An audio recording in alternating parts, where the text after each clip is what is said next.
and it's day one and you walking in there on the first day, man, you in there, man. But you feel something. It's right in here, man. And it's screaming and it's yelling and it's saying, release me. And it's saying, I am the number one determinant of the success or failure of my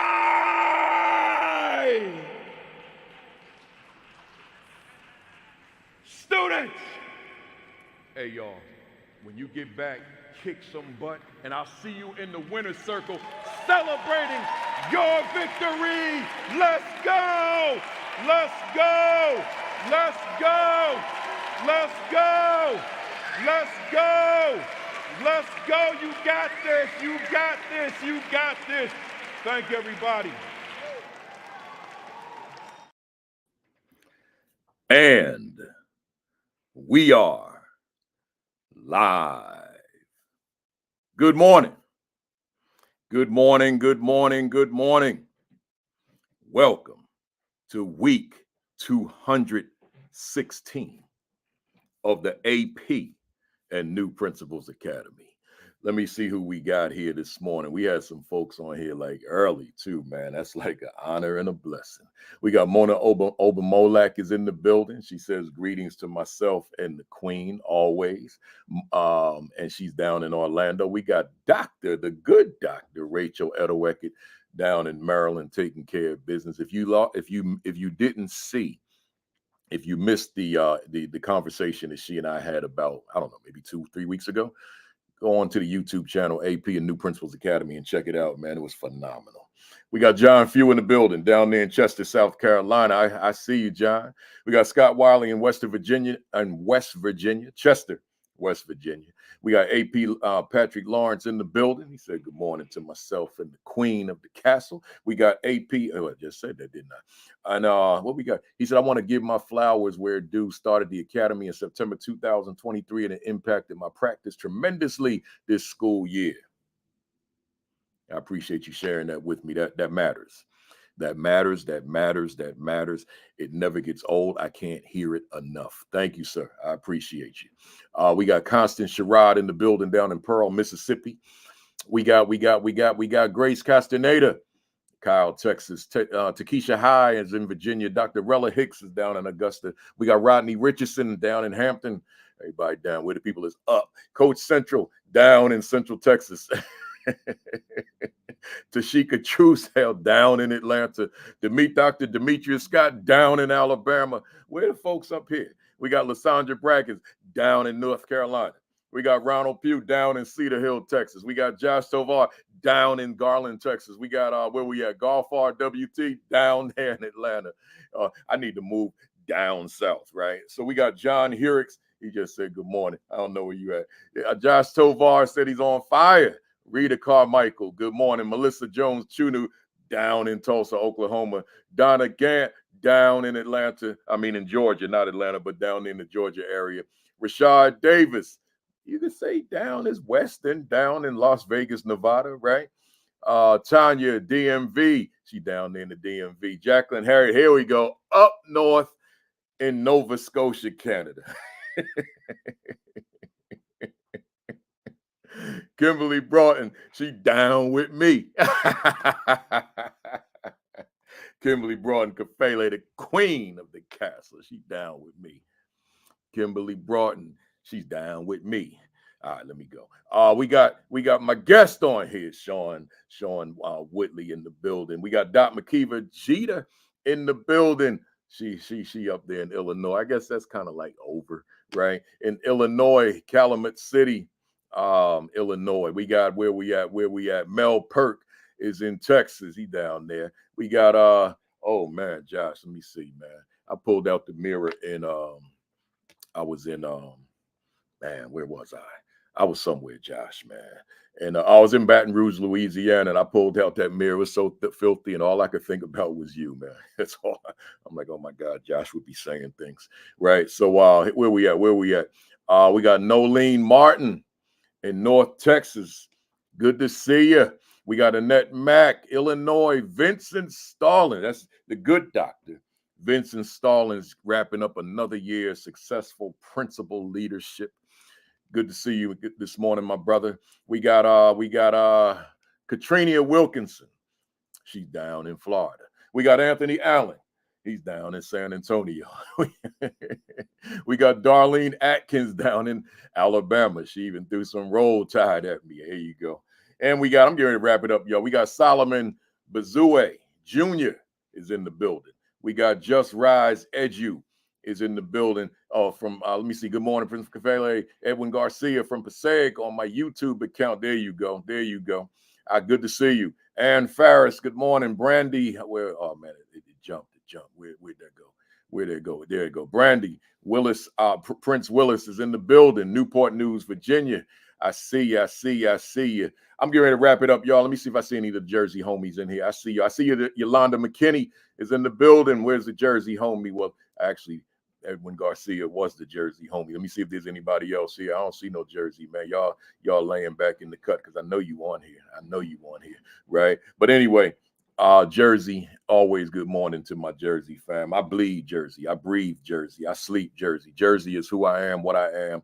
I don't know anything outside of Jersey. So let me say this to y'all formally now. Good morning. Greetings. Welcome to week 216 of the AP and New Principals Academy. Let me say this to y'all, man. I don't scream that I'm on fire no more because I just can't think to call Mac every week. I just, because they got I'm muting when I scream. So I'm gonna ask you the question, y'all. How you feeling? How you feeling? A lot of you, you finished the school year, so you got to be feeling good because you get to kind of let your hair down, kind of get the exhale. And I know you got summer preparation. You probably got all summer, but you do have an opportunity to just be away from young people for a minute, be away from your staff for a minute, just exhale for a minute. So I know that there's a lot of folks out there that are feeling kind of rejuvenated now, kind of rested now. So that's a good thing. And then you got the northern people in some other parts of the country who are still in school. I was looking at a video just yesterday. One of our former guests, Akbar Cook in Newark Westside High School here in Newark, New Jersey. And they just had a prom yesterday, so they still, here in Jersey, we still got a ways to go. Typically school is out like right at the end of June, right? So some schools a little bit sooner. But I say all that to say this. Despite all that, the fire still got to rage, right? And I say that for one singular reason, and that's because you chose leadership. It doesn't mean you're not human. Doesn't mean you don't have your own challenges. You do. We all do, right? But in leadership, somehow we gotta work hard to get that fire back, to restore that fire, to rekindle that fire, so that fire is blazing. So I'm not going to yell it out until I think to call Mac one day. But I'm let you know, I am definitely on fire, man. I'm blazing. I'm feeling good. I'm feeling strong. I'm feeling rejuvenated. I don't really have reason to in relationship to the work because I had one of them long weeks. But the work itself, man, being with the folks I was with this week, I'm gonna talk about it in a second. Woo! I had a great week, y'all. So let me shout them out real quick. Shout out to Capital One Bank. Man, they saw fit to call the kid from Jersey City, New Jersey.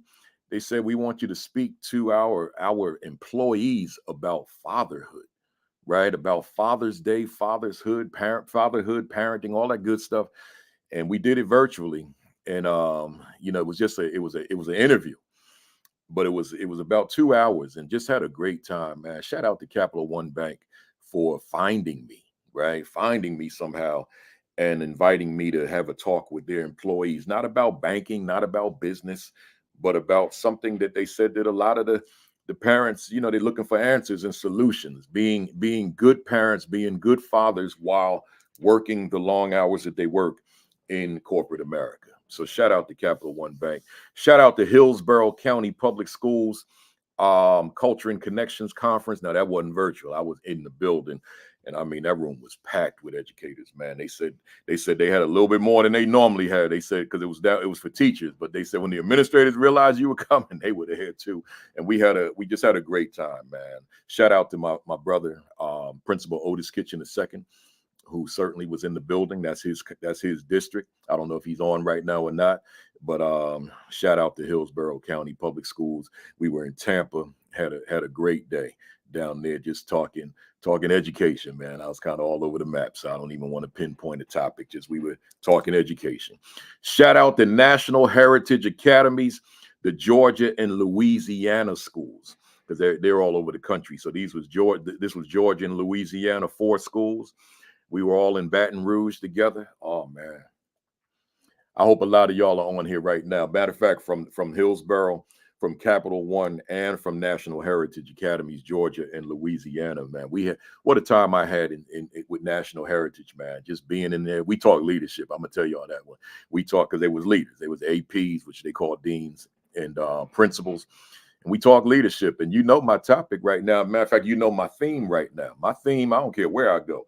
What is the value? What is my value to the teachers that I supervise instructionally? We just spent the morning talking about that. And I might add, since I said it, that book is in the hands of the manuscript is in the hands of the editor now. That book will be out in December, and it'll be up for alpha pre-order in October. I am excited. One more time, excited about the prospects for this book.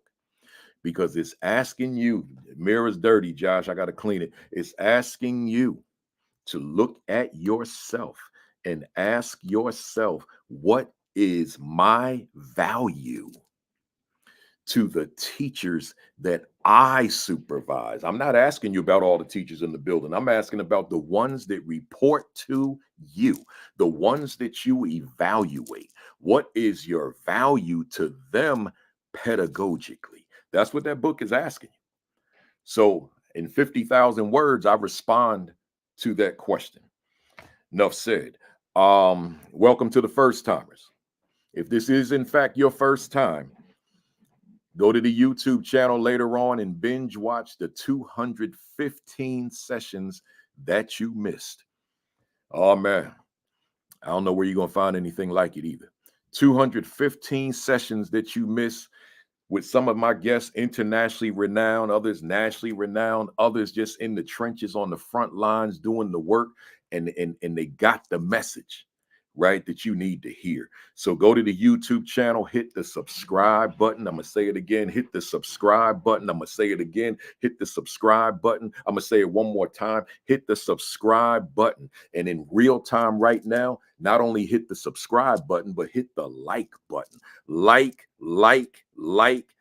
Why do you say that? Because that's how you manipulate them algorithms, man. So if you're on Twitter, hit that like button. If you're on Facebook, hit that like button. If you're on YouTube, hit that like button. If you dislike what we're doing on this platform, hit the like button anyway, right? So just hit the like button.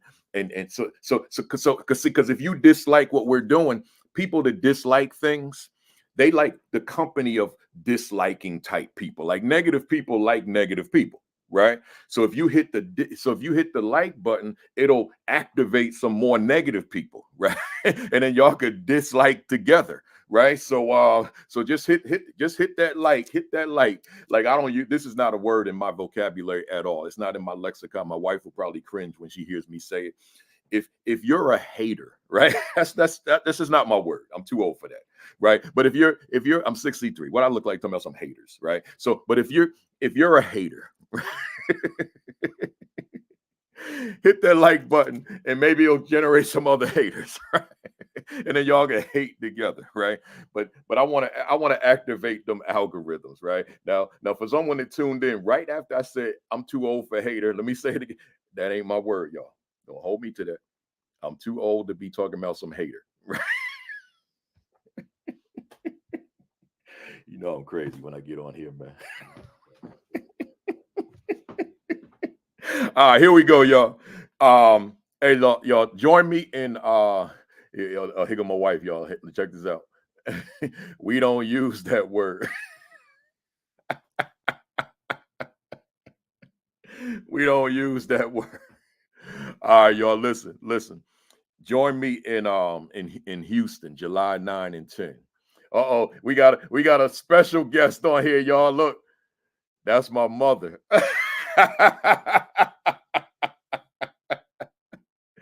Dolores Cushney, that's my mother, man.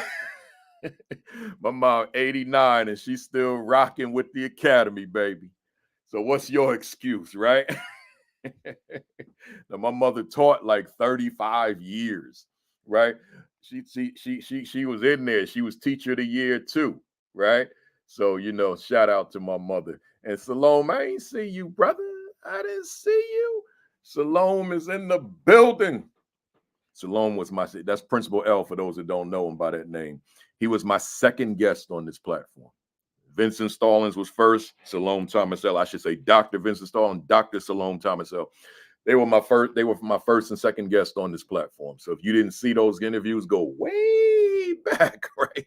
Not the session 1 and 2, because I didn't start guesting until a year later. But go way back and check out those interviews. And notice my interviewing skills, how I got better over the years. I was interviewing Stallings. I ain't know what I was doing, man. And Salome, I was new to it, man. I don't know nothing about that, right? But now, man, I get down with the best of them, man. You can put me on NBC, CBS, ESPN, MSNBC, FS1. You put me on. I interview, man. I interview Brian now. I interview Michael Jordan now. I interview any of them now. I hold my own. I figured this thing out, baby. I'm acting silly on this Father's Day weekend, man. What's going on with me, man? Maybe because it's Father's Day weekend. All right, here we go, y'all. So join me in Houston, July 9 and 10.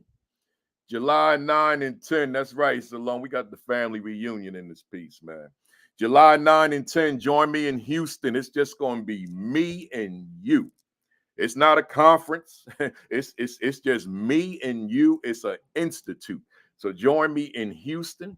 We talking leadership. And guess what my theme is? Go ahead, guess. You know what it is. What is my value to the teachers that I can't even talk right. What is my value to the teachers that I supervise instructionally? I see my man O.C. Chapman in the building, man. We love you, Doc. Man, that's my man. I'm gonna talk about the conference he's talking about in a second. But that's my man O.C. Chapman. If you don't know O.C., he was on here with me about maybe a year ago. Right. And then you can go to his Facebook page and check him out. He's doing big things. He's a national presenter. He talks education. He talks young men. He talks entrepreneurship. He talks starting your business. He talks being in business. He talks marketing your business. O.C. Chapman. O.C. Chapman. O.C. Chapman. Check him out. That's my man down there in Mississippi. All right. So join me. Go to principalcafele.com. And scroll down to the announcements and then click the button and you'll see how do you register for the conference. Now, the one that O.C. Chapman was talking about, that's Black Educators Rock. We're going to be right back in Houston the next week, July 18 through 21, the Rock Conference. He'll be there. So make sure you come down and he'll be there and so many others, right? It's 4 days. I do the leadership, what do we call that? The Leadership Summit. On that Sunday, all days, just me, right? All day long. So come on down there and check us out. We gonna be there. Oh man, we got the former student in here. That's her like Facebook name. So and I've never known how to pronounce that. Beulah, maybe. I won't call her by her name because she probably doesn't want me to. But Holloway. Yes, I'm his 5th grade student reunion for years. She was with me in 5th grade. Now she's an educator herself. She doesn't know this, but she'll be on this platform at some point as well. But she don't know that though. But she'll be here, right? Then you're gonna know her real name, right? Let's go, y'all. I'm going a little slow here, man. I'm acting silly. Make sure you get your hands on the Assistant Principal 50. the assistant principal identity, the principal 50, the aspiring principal 50, and is my school a better school because I lead it, right? Make sure you get your hands on these books, man. These are my leadership books. I got other books, but I want you to get your hands on those. All right, I got a quick monologue. Somebody probably said, you already did the monologue. Real quick, yo. I'm gonna keep it brief. I'm not gonna do what I thought I was gonna do. Oh, and by the way, I see my man Hayward John. Here he is. This is my man down in I don't know if you like in Orangeburg, but I know you in that area. But Orangeburg, South Carolina, my man Hayward John. That's another presenter. You need to check him out. So he's a principal presenter. He might be. I think he's a pastor too. You can go to his Facebook page and check him out. Right, that's a powerful young man there. He will be my guest on this platform. It's already booked. I just don't know the date. Right. But he's going to be on here. We booked it. I'm gonna have to call the fire department by the time he finishes, because he's gonna set this place on fire, man. So but that's Hayward John. That's my man. So here we go, y'all. My monologue real quick. Hey, somebody out there, I'm talking to you, and I'm talking to you. What did you learn this week? Right? That's all I got. That's my question. What'd you learn this week? What'd you learn? And when I say that, I'm not asking you what you read, right? When I say that, I don't mean necessarily what you learned relative to something that you read. I'm just asking you, what did you learn this week? What'd you learn, right? Because in our capacities of leadership, aspiring leaders, teachers who are on here, superintendents who are on here, assistant superintendents, directors, supervisors, learning can never stop. Yeah, thank you, Sheikah. The Black Educators Rock is rockconference.org, rockconference.org. The learning has to go on. The learning can just be walking outside and you see certain things. But I'm asking you to be very intentional about retaining what you see, how it benefits what you do. Again, retaining what you see relative to how it benefits what you do. Make sure that you are very intentional, very deliberate, very purposeful about learning. Because you've got to stay relevant to your practice, to your school, to your students. You got to stay relevant. So you've got to be deliberate, intentional, purposeful about learning. So my question again is, what did you learn this week? So you can't be, well, I learned some stuff last month. No. What'd you learn this week? Matter of fact, I can go a little bit more specific. What'd you learn yesterday? I can go a little bit more specific than that. What'd you learn today? See, it matters. So make sure that learning is happening at a high level. Now, my notes had a lot more, but we ain't gonna do that because I got a guest in the wing. Shaun, I'm ready for you. So we gonna get ready to do this. So I got my guest. I got the big time guest. Let me get this screen right. There we go, and bring him on up here. I got the good doctor, Dr. Shaun Woodly, in the building. Good morning, sir. Good morning to you, sir. It is a pleasure to see you today and to be seen. And it's a pleasure to see you as well, man. I'm glad you're here. I'm glad we finally got this going. Folks out there, I'm gonna read Dr. Woodley's bio, and I forgot to tell Doc off mic, but I'm gonna tell him live while you're here. We're on a first name basis. I've been knowing him for years, but when I have folks on this platform with a doctorate, I don't call them by their first name, Shaun. So that's gonna be the last time I say Shaun. I call him Doc because there's somebody that's watching live right now, or there's somebody who will see the video later, and they were working toward their doctorate, but life got in the way and they put it to the side. So if they tune into this platform, they get to hear me say doctor for 2 hours or 90, whatever it is, and they get to see your title on the screen, and it serves as an ongoing reminder that I need to get back to what I started. Right. So excuse me for calling you doctor and doc, but that's my ulterior motive for doing that on this platform. Folks, my topic today is how do you ensure an extraordinary classroom experience for your students? And the key word to this question, how do you ensure an extraordinary classroom experience for your students? The key word will be for the day, experience. That's my word, right? I want to read Dr. Woodley's bio to you. He sent me a short one, so that makes it quick. He said, charged with an unstoppable passion for education, Dr. Shaun Woodly, a Hampton University alum, has left indelible marks on every rung of the academic ladder. From a dedicated K-12 teacher to an inspiring university professor, his impactful journey is fueled by a commitment to transform education. Celebrated as Teacher of the Year and the recipient of several awards for his exceptional teaching, Dr. Woodley's accolades are a testament to his remarkable influence. Pioneering new paths to the highest levels of achievement in urban and culturally diverse schools, Dr. Woodley is the visionary architect of the transformative movement Teach, Hustle, Inspire.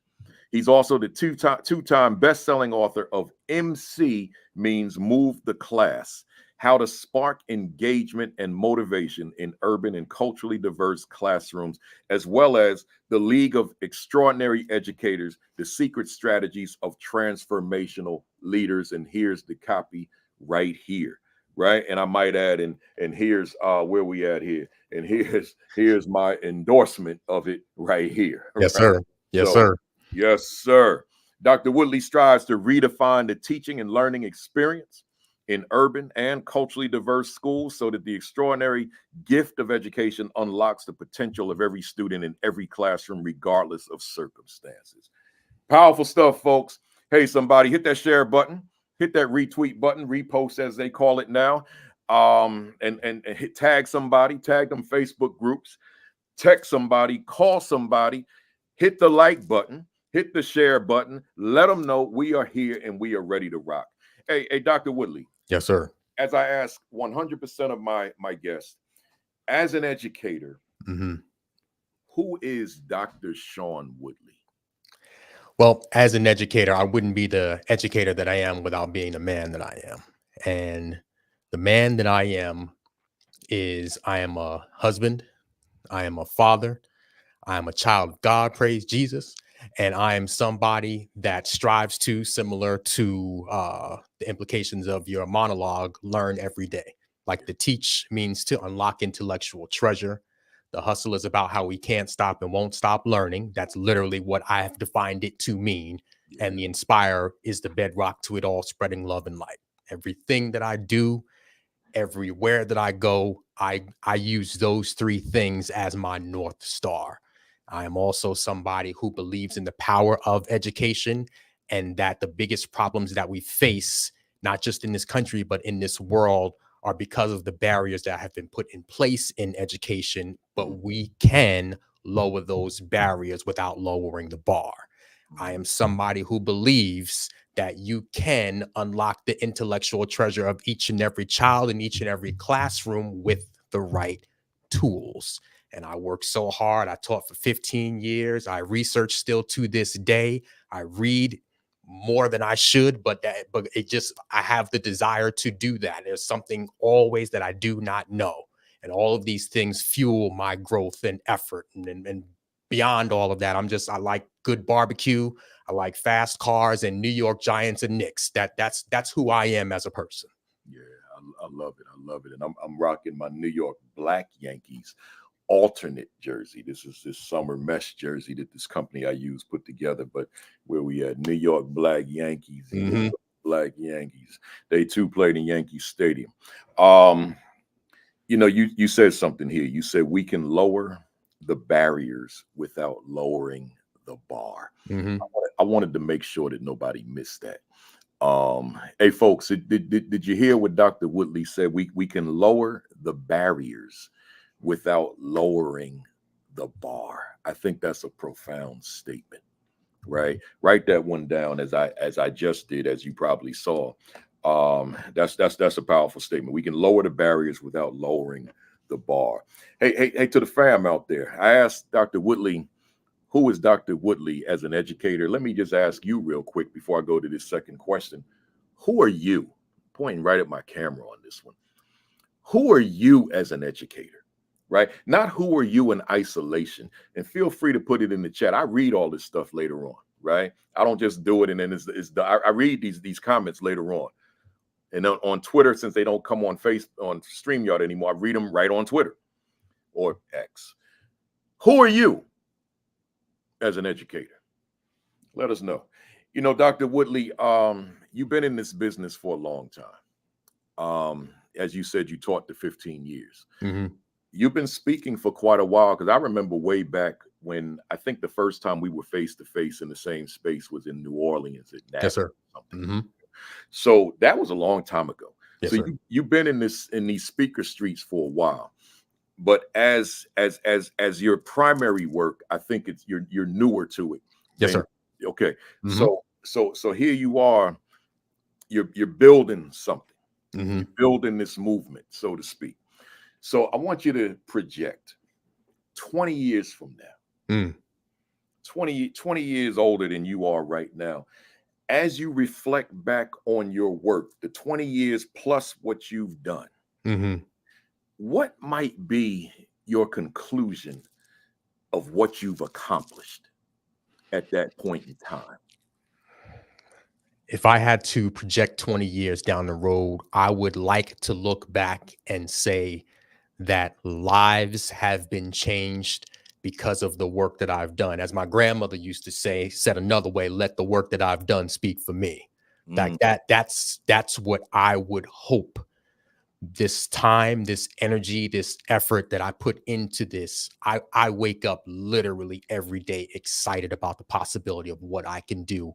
If I'm on the road and I'm going to work with a school or an organization or a school district, I'm excited. If I'm at home and I get the pleasure of taking my kids to school and then getting in my office to do some more research, to do some writing, I'm excited. And I'm excited, and what fuels me and what drives me is because I know that this work is important. I know that it is having, and will have impact. And so looking back 20 years, I will be able to say that lives, schools, school districts, counties, states, countries have been changed because of Teach, Hustle, Inspire, and the energy and the movement of people who believe in the power of what it means to educate, to liberate, to inform, and inspire. that's some powerful stuff, And I gotta say this, just to add on to what you said in terms of what your grandmother said, and letting your work speak for itself. Mhm. When I walk into a conference such as this week, when I was in Hillsborough, and I hope that I'm because I didn't rehearse this. It's not in my notes. I hope that I say this in a way that people receive it the way I intend for it to be received. When I walk into these rooms and I got people walking up to me with my books in their hand and they want an autograph, or they coming at me with their phone, Mhm. or they're filming me as I walk in the room, Mhm. right? And they saying thank you. My mind, because you just said it, my mind is saying that's my work. Mhm.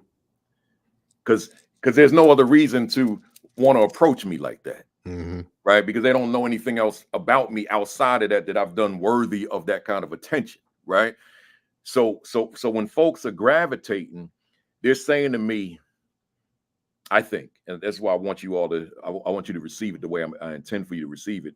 I feel like they're saying to me without saying, job well done, Mm. right? Mhm. And as I tell them, because I don't let that go. I acknowledge it, and I tell them, I'm blessed Mhm. by you. I'm blessed by the way that you want me to sign this book. Because they'll say, would you mind signing? I say, are you kidding me? I'm blessed to sign this. Mhm. Mhm. Right. So I'm with you. And Salome, I see you, and I know that I know you feel the same way, because you get the same thing. You get the same attention, right? And the folks, because they're saying to us, you're getting it done. Yes. So that's the fuel to continue to get it done, right? Because we can't stop there, Yep. right? So before I go to this next one, let me just say to the fam out there, when 20 years from now, and now you reflect back, fam, on your work, your body of work, what can you conclude about yourself? I'm not even asking you what will others say about you. What do you forecast others will say about you, how they perceive you? I'm asking you, what will you say about your work when you reflect back on 20 plus years, the 20 years that we're talking about from today, and then all the years before we got to this point? What would be your conclusions about the work you put in? and I'm obsessed with that. I want to feel like I did something that was worthwhile in this business. Hmm. Hmm. So I'm And asking can I go a little bit further with, you what you can said there, though? speak with it. What's very fascinating to me about this is from a psychological perspective, what you mentioned about people wanting your autograph, maybe wanting to take a picture with you. It's because those people feel connected to you in some way, shape, or form. And if you look at the psychological research, there's this formula. Google did a series of research over some years, and they came up with a formula, 4711. And what that formula says is when people can connect with you on 4 different platforms for 7 hours and 11 different interactions, Mm. that's a bit of the tipping point as to where they feel psychologically connected to you. So it's that type of relationship that they build with you in their mind, but it triggers the same circuits as a relationship of literally somebody that's standing right next to you. It literally activates the same part of the brain. So those people, they see you for hours and hours for your AP and New Principles Academy. They spend time with you reading your books. They have these different interactions with you. I get notified every time you post something. I read it all. Like in my mind, you my uncle. You've been that way for a long time. I don't even know if you understand that. But that's how I feel. I feel like we have this connection, and there's a psychological reason behind that. And the same thing happens with everyone else digitally, but it triggers the same emotional parts of a relationship because of that formula 4711. Whew. Hey y'all, you're gonna have to hit that once we finish. You hit the rewind and go to where we at here, 36 minutes and 47 seconds, because he just dropped something that was too much for me to write. Right? It was, but he dropped something heavy. So you go back and pick that up because that was powerful stuff. I see you, Vincent Taylor. So go back and pick that up because that was powerful stuff. Dr. Woodley, your brand as a speaker, as a consultant, as an educator is teach, hustle, inspire. I always smile when I go on social media and I see people wearing the shirt. I wear it to work out in. I got my joint. And so every, I guess it's once a month because I got like a 30 t-shirts I work out in. So once a month I'm rocking my teach, hustle, inspire. Some days I wear it on the plane and all that kind of stuff. And when I see other people wearing it on social media, I said, man, that's good stuff, man. You got that brand out there, teach, hustle, inspire. And people who know your work, they know they're talking about you. Mm-hmm. Right. So I got a question for you. Mm-hmm. What do you mean by teach, hustle, inspire? And let me say this to you before you jump in. Mm-hmm. It for me, and I don't know if other people would pick up on this, but for me, the way you worded it, here's what you did not say. You didn't say teach, hustle, and inspire. Mm. You said teach, hustle, inspire. That has jumped out for me ever since I first saw it. And I'm just wondering, was there a motivation behind that? Because most people would probably say and, right? Mm-hmm. The motivation behind that, or did it just fall out that way? Give us that in addition to the question I asked, what is teach, hustle, inspire? Let me work backwards. All right. So I don't know if it's the and was not in there as much of an intention as one might think. It just, for me, it didn't fit because I think it's implied you're trying to do all 3. You have to do all 3. And what that looks like for you might be different than someone else. Yeah. So with the teach, when I talk about unlocking intellectual treasure, that is how I define what it means to teach. Notice that I didn't specify, because unlocking intellectual treasure is not really just pointed at the students. That's for me too. The hustle is about how we can't stop and won't stop learning. That's the cycle of growth, going back to what you mentioned earlier, because I wake up every day excited to learn. We should, as educators in a practice of education, we should have that natural desire, and most of us do, to get better every single day in some way, shape, or form. And that is what it means when I say that we can't, like, I couldn't stop this Principal Kafele if I tried. I couldn't. And the inspire, like, this can be a thankless profession, to say the least. We don't get the recognition that we should. We don't get the pay that we should. We have trials and tribulations unbeknownst to any other profession out in this world. And it makes absolutely no sense because we're literally responsible with the future of our nation. Yeah. But Yeah. we get everything last. Yeah. And it just does not make sense to me. It's not a priority, but I am going to make it a priority because I know how important it is for my children, for my community, for my people. And so with what Teach, Hustle, Inspire is, that was birthed out of, some people ask me, like, where did you come up with that? And to be quite honest with you, it's really difficult to pinpoint.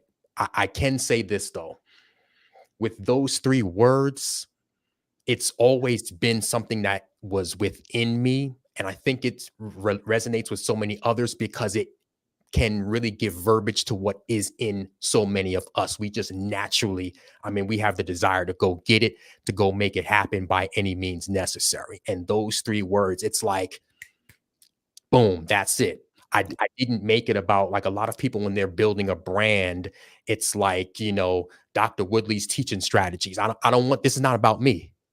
This is that's why my name, I purposely did not put my name anywhere in this. This is about you. Yeah. This is about those children.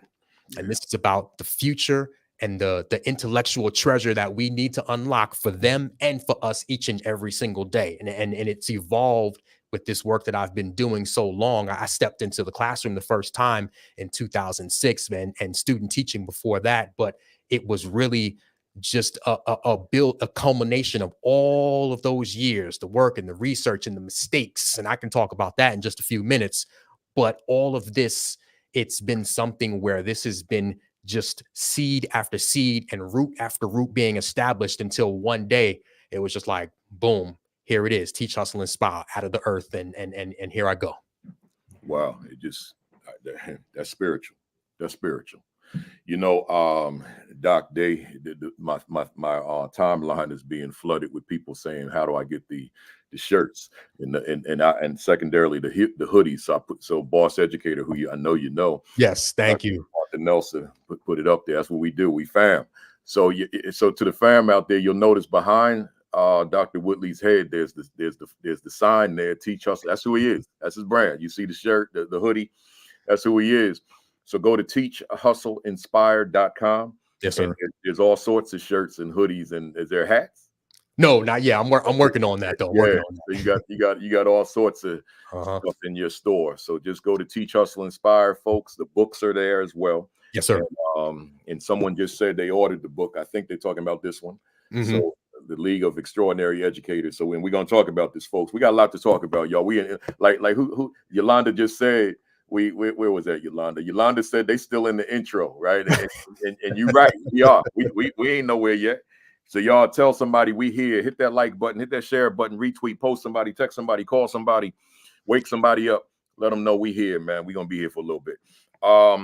So with Teach, Hustle, Inspire, and particularly when you talk about unlocking the intellectual treasure, what might you say to leaders out here? What are the implications for leaders who are not in the classroom on the front line? They're on the front line, but they're not in the classroom front line. They're on a different front line. But what might be the implications for them relative to their relationship with teachers? There's a lot. And I'll start with kind of some of the surface level things. When we talk about unlocking the intellectual treasure, the role of the teacher at the surface level is to those standards and objectives, whether they come from the state, the school district, whatever it may be, is to get that information into that student's brain. Fundamentally speaking, so that that information can be used. It needs to be turned from random facts and data to usable knowledge. And what many don't realize is that that is extremely difficult, and it's more than meets the eye, on top of the fact that the way that it used to be done is no longer relevant or successful. Like when I was in school, maybe even when you were in school, you could get away with the chairs in straight rows. And although that was not the most enjoyable or pleasurable learning experience, we could get through it. What many, you see it, but I don't think people understand the implications, is that Students today, these 2024 kids are different. Yeah. And I'm not saying that in a negative way, like Right. everybody is different, but this generation, they have a different mentality, they have a different mindset, and there's a reason for that. So as a leader, you have to understand what it is that you're working with, because you can't solve a problem that you don't understand. So many of us, we get into this cycle of we're trying to solve outdated problems. And we have to understand that the 2024 problems are not the same as the 2004 problems, which are not the same as the 1994 problems. We may approach it that way, but we have to adjust because these kids are different. Hence with the data on behavior problems, hence with the data of low to little academic acceleration and achievement. It's all there, but we got to peel back the layers and understand what that data is really saying and what has caused that information to appear the way that it does. Yeah. Wow. Wow. I was interviewed by someone yesterday.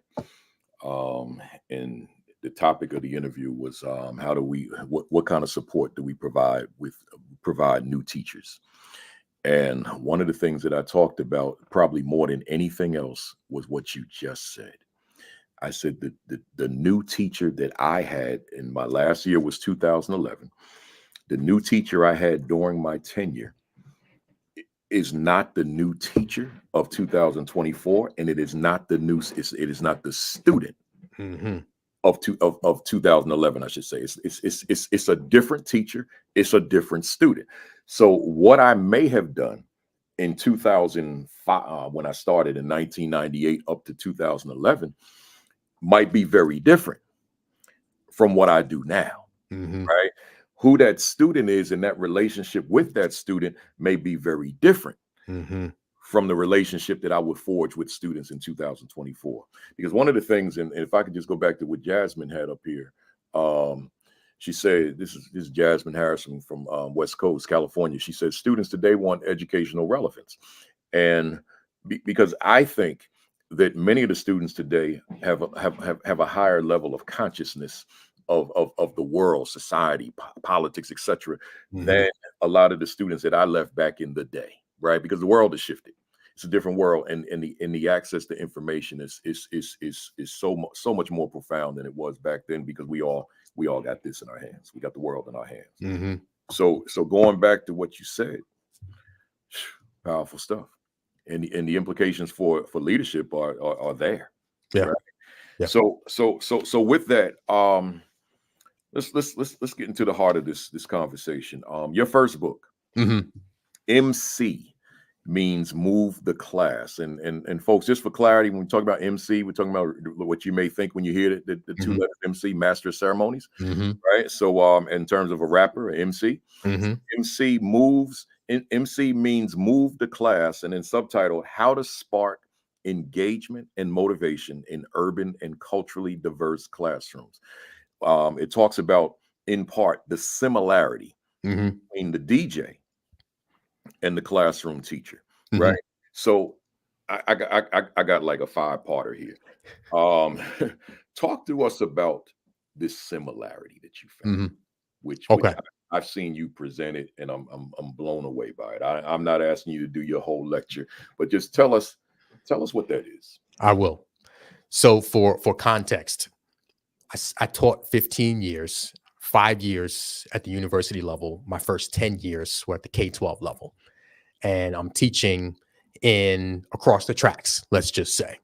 All right. So during those 10 years of when I'm teaching, I always, especially from like middle school and during high school, I had this itch. I had this desire to be a DJ. This was the 90s. I did not have no funds for that. So now fast forward, I've graduated college. I got a little money in my pocket. I'm going to go back and get me some turntables. Like I held on to it for that long. I was the type of DJ, and I would tell, like, I used to drive around in my trunk, and my turntables, I kept them in my trunk. 2 turntables and a microphone literally stayed in my trunk. And so every year I go, again, this is all within me. I'm growing as a teacher. I'm trying to get better at my craft. I'm trying to do the most that I can to make sure that I set my students up for success, which requires me to set myself up for success. This is much personal as it is professional.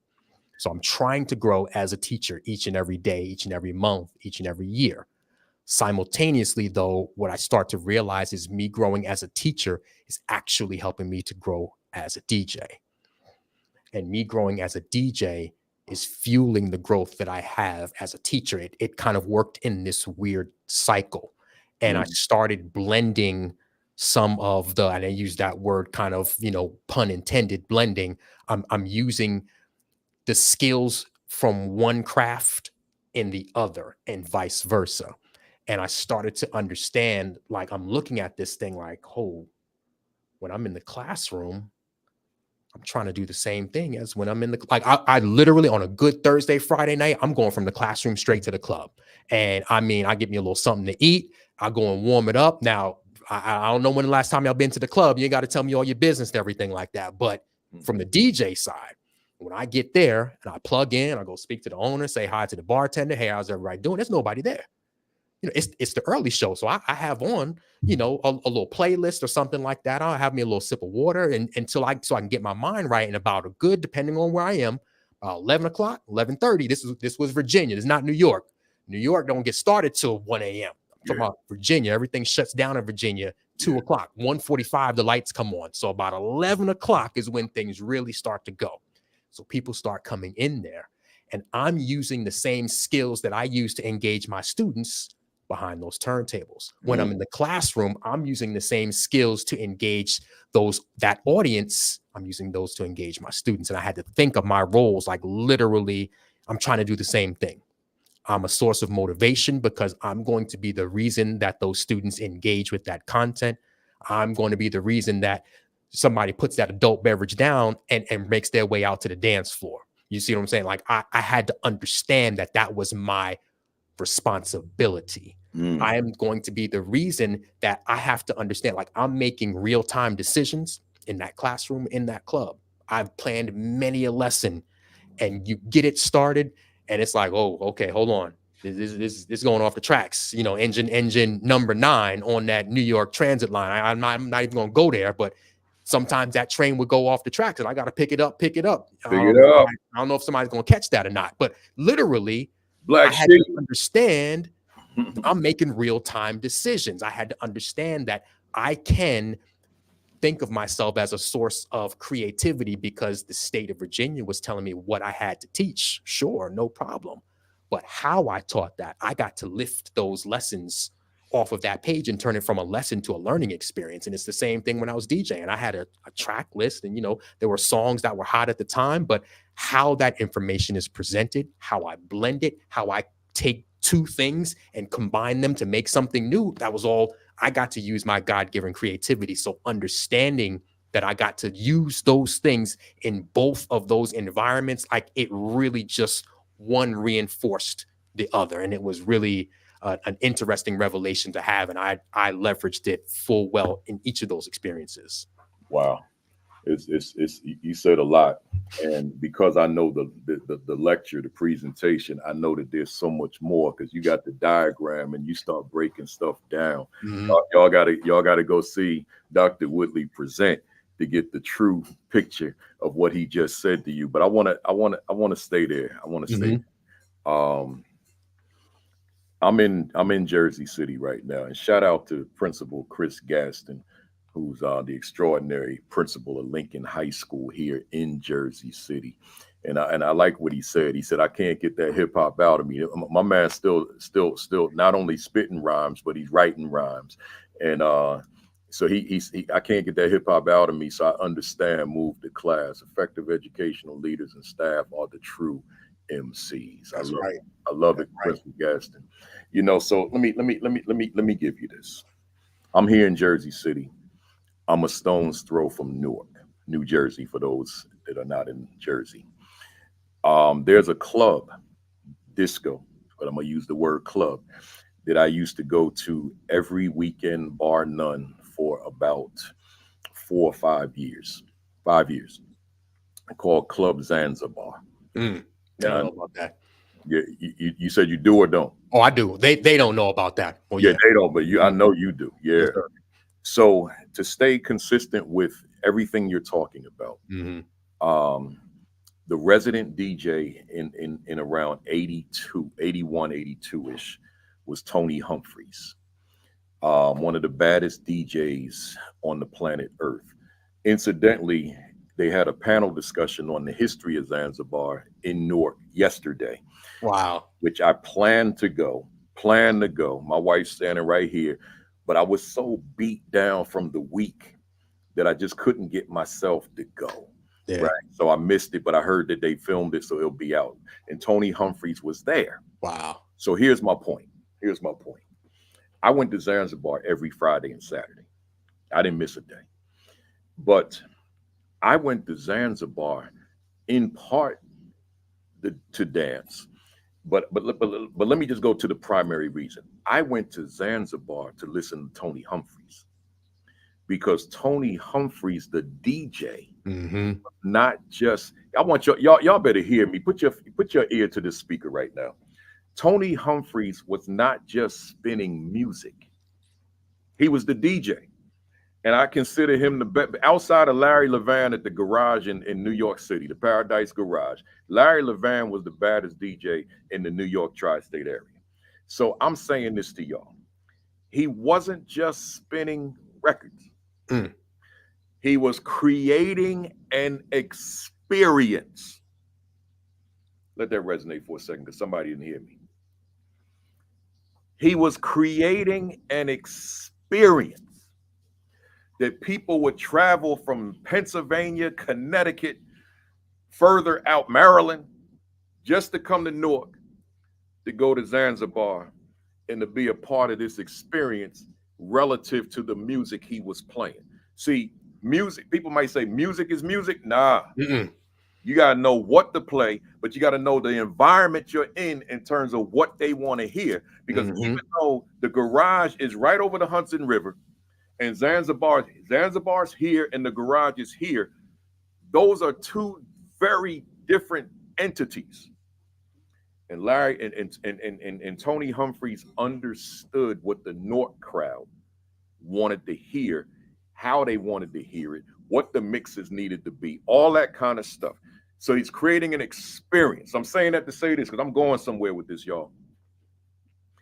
That singer that y'all like, whomever it is, they're not just, when you go see them in concert, they're not just singing songs. They're creating an experience that may be long lasting for life. When Alfred Powell gets up on the stage, I'm glad you here. I'm glad you just popped in, Coach Powell. He's out there in Toledo, Ohio. When Alfred Powell steps on the stage, he's not just talking to an audience. He's creating an experience. Hey, Doc Powell, I remember when you spoke in East Brunswick, New Jersey about 20 years ago. And you were on that stage. There was an organist in the room, and they started playing it like it was Sunday morning at Baptist Church. And you said, bring your hands and bring it in like this. Like you bringing in the blessings, like you bringing in the blessings. And I'm sitting there as a very newer speaker, and I'm saying, whoa. I said, this dude, because I hadn't met you yet. I said, this dude, Coach Powell, who I met through DeLacy Davis, literally owns this room right now. I'm taking notes. I'm a new speaker. I got one book under my belt. I said, you own the room. It was yours. You created an experience. Do you hear me? So what I'm saying to you, Dr. Woodley, where I'm going with this, what is I got a two-parter for this, even though I'm a five-part. How does the teacher go beyond just teaching and learning, but be who you are in your DJ mode, where I create an experience that the youngsters can't wait to get back to? Here we go. So the way, there's a couple of ways to approach this, and what I used to think about was my role and responsibility. And I use that word responsibility. The reason that I titled the book that way, MC means to move the class, is because that is a play on the lyric MC means move the crowd. An historic lyric from Eric B. and Rakim's. I want to say that song came out in 1984. Eric B. is president. And it said, Rakim, Eric B. on the cut, no mistakes allowed, because to me, MC means move the crowd. Now, if you listen to it too fast, it'll just blow by you. But if you just cut that out and dissect that, that's a powerful responsibility. Yeah. If you've standing in front of a room of students, I'm a DJ. I've DJed in front of an audience. I want to say the largest was like 1,000, 1,100 to be exact. I remember that. Wow. And literally, I'm like a puppet master, because I know what you're looking for, but I'm going to give it to you the way that I want you to receive it. Because I'm creating an experience. I'm creating like this, it's a tribal, energetic, and emotional experience that we are going to have together. And I'm your guide through this. Like I'm the pilot, strap in, because we're about to take off. And I would literally say, hey, we're on level 1 right now. Go ahead. If you need to use the restroom, hey, we're on level 2. We're getting ready to, like, I'm purposefully calculated taking you up. And what Rakim would say is that whole MC means move the crowd, or for me, MC means move the class, is because it's a responsibility I have with that microphone in my hand, with that lesson plan in my hand. I am responsible for your experience. I had to think of myself like that first. Now, the implications for that are, I know who I am. I have to also know who they are. Yes, sir. Woo! And see, part of the mistake that I made when I first started teaching is I assumed who they were. My first couple of years in the classroom were rocky, to say the least. And I've implied this before, but I'm teaching across the tracks. I share the story of how I went to Hampton University. I grew up in New York. I'm from New York, but I went to Hampton in Virginia. And so I still lived there. I wasn't going back to New York. I wasn't really sure what I was going to do, but I knew it's time for me to step into my calling of teaching. School is done. Like, here, let's go. So I'm sending in some applications. Nothing was really landing for me. And I found out about an available position that was about 30 minutes from me. Now, this is a drive. I had to go across, if you're familiar with the Hampton Roads area, the bridge tunnel, literally every single day. My car, I had an A to B vehicle, point A to point B. I'm coming out of college. I used to ride around with jumper cables. That's another story for another day. But so I was very nervous about taking this position, but I did. I don't know this community. I don't know this school. So I go in and I interview, killed it, got offered the job. And I'm telling people, I'm here to go. I'm showtime. I'm stepping into my calling. I'm getting ready to teach. And when I was telling people what school, I got all sorts of, just be careful. You're teaching at that school with those kids. Lock your doors. Like, that's that community. I don't know these people. It's 30 minutes from where I live, and I'm not even from that area. So I go into that school with a very specific mindset, because not only were people that I know, like, and trust trying to warn me about those kids, but when that interview took place and when I started teaching in October. Not hiring season, like springtime, getting the offer and then coming to new teacher orientation and then coming to October. So to kind of to state the obvious, somebody was there and then no longer decided that they wanted to breach the contract. That's why the position was available. Wow. So now I'm stepping into a school where, in my mind, I use that word intentionally, my mind, not what actually was, but in my mind, those kids ran that teacher out of the building. I'm people that I know, like, and trust are trying to warn me about the community. So I have to go in here and make sure that I shut all of this down. And that's exactly what I did. I literally, October the 6th was my first day teaching, and I walked into that classroom and shut everything down. And I shut it down such that in my teaching career, I used to hear, like, don't smile till November. Just know I took it entirely too far. I share this as often as I can, Principal Kafele, because it's that important. I'm sitting in my office one day and I got a phone call.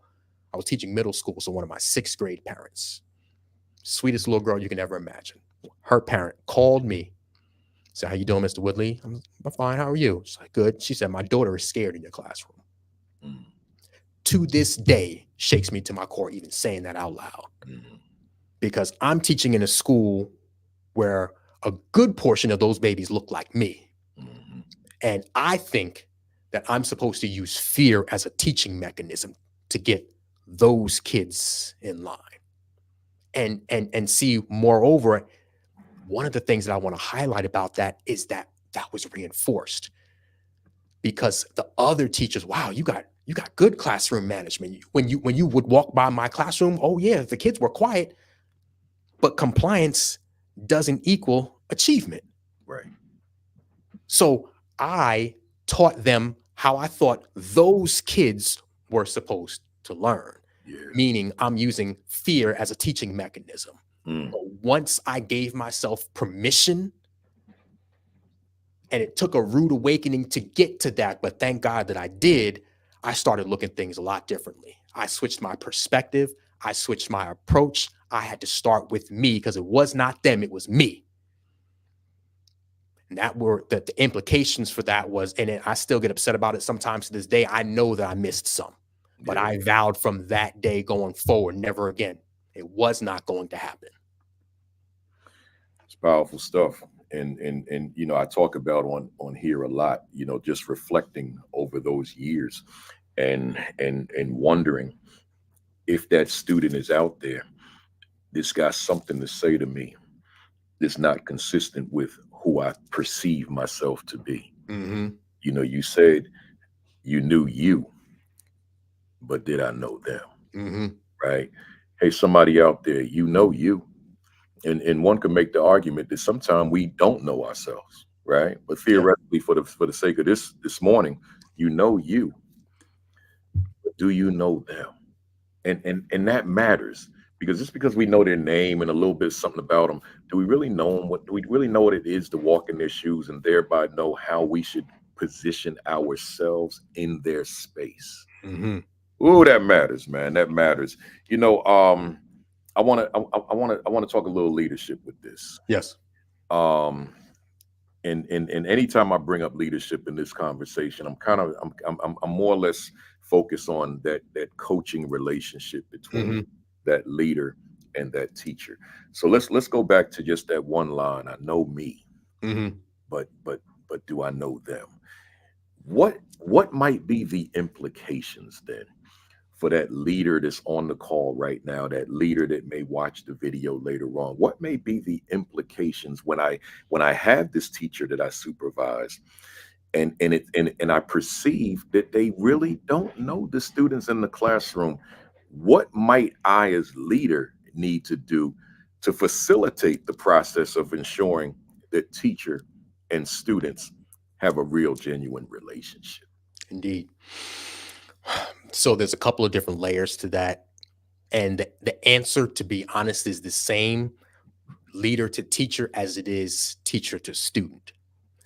And my response to that would be the connection that you have with that person and your ability, their ability to perceive you as someone that can push them. If you are going to be like, there's a difference between somebody who is, in my personal opinion, in a leadership position versus somebody that leads. You can have the title all day. You can have the business card. You can have you might have one of those fancy office doors and you got the plaque on there. That's your title. And that's wonderful. Congratulations. I'm so happy for you. But now, how do you lead? And see, leadership is So again, it's the same exact thing from the leader to the teacher, from the teacher to the student. Is somebody who can influence me to do what's best for me, even if I don't understand that myself. You have enough trust in me where where you know that I'm guiding you in the right direction, even if you don't agree or understand. I've built up enough equity with you where I can push you and you have enough trust and faith in me that we're going down the right direction and this is for your betterment because it's going to better those students. But do you have that kind of connection? Do you have that kind of cachet? And a lot of times it's misunderstood as to how important those connections and those relationships are. Some people are just naturally good at connecting with others and others are not. But the good thing about it is that that is a skill that can be built. Connecting with someone else is a skill. Relationship building is a skill that can be developed, and it is ridiculously important if you are going to command that level of respect, that level of cachet, that level of influence that is needed for someone to voluntarily do something, whether they understand it and or agree with it. You said a lot there. You know, two things. That last thing you said, relationship building, a skill Mm-hmm. that can be developed. I believe that with every fiber of my being, but I may not understand that in isolation of myself. Yep. I may need that coach Mm-hmm. who may see things that I can't see, Mm-hmm. right? Who can guide me along. But there's another thing you said. You use this word influence. And that's one of my, from time to time, my Mount Rushmore words, right? Mm-hmm. There's a few up there, but typically it finds itself in my top four. Not jargon, but just words that matter to me in education, because the word that we'll use interchangeably with it is control. Mm-hmm. And control goes with everything you said before, your title, Mm-hmm. right? But that influence has nothing to do with your title, right? Mm-hmm. That influence is who you are and what you bring to that relationship. So do I bring that quality of influence that I can help someone to grow to the point where now though that relationship building, I can help to develop, to foster that skill, right? That as you said, can be developed. See Yes, that? sir.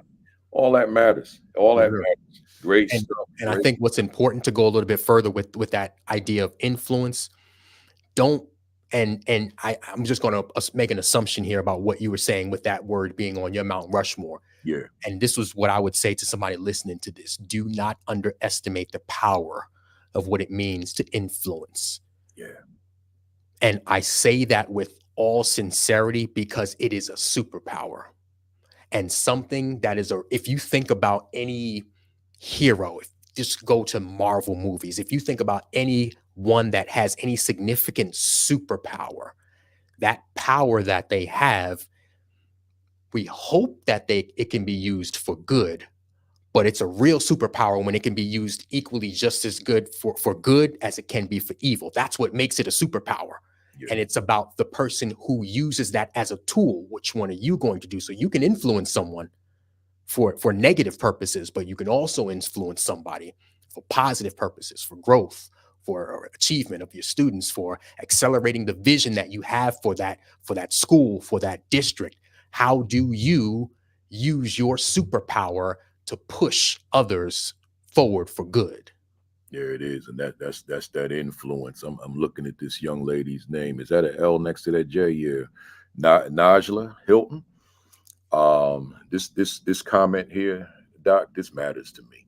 You know, thank you for this discussion. I'm getting so many insights into how I can be a better educator.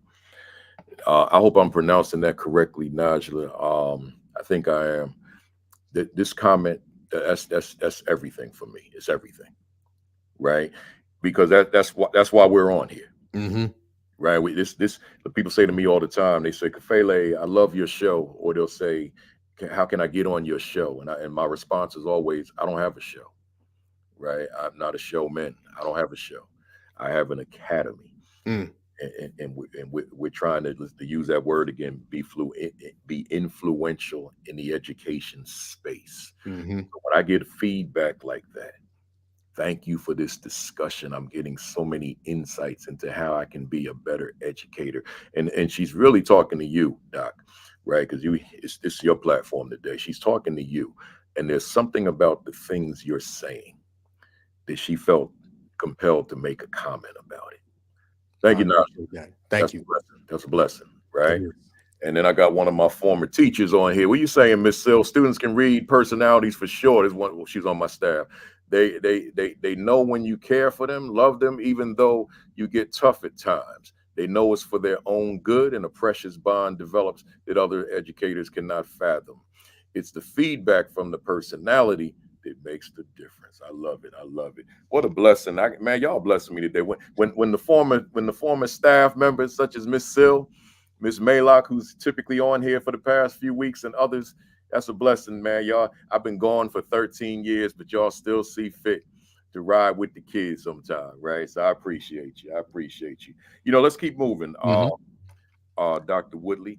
Let's see, where am I? Because I've been kind of all over the place. The title, once again, of this presentation, how do you ensure an extraordinary classroom experience for students? And that I said earlier, my key word in all of that is this word experience. Mm-hmm.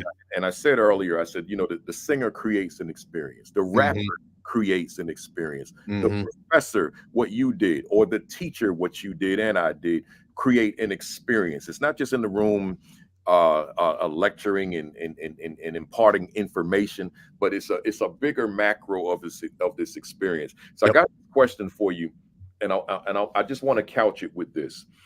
I've always said for the past, I guess, 30 years now, that there are these 4 intentionalities that matter to me as a classroom teacher and as a building principal.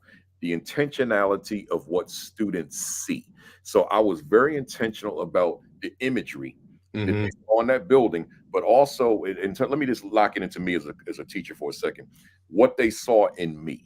So how I presented myself, my posture, my attire, my expression, everything.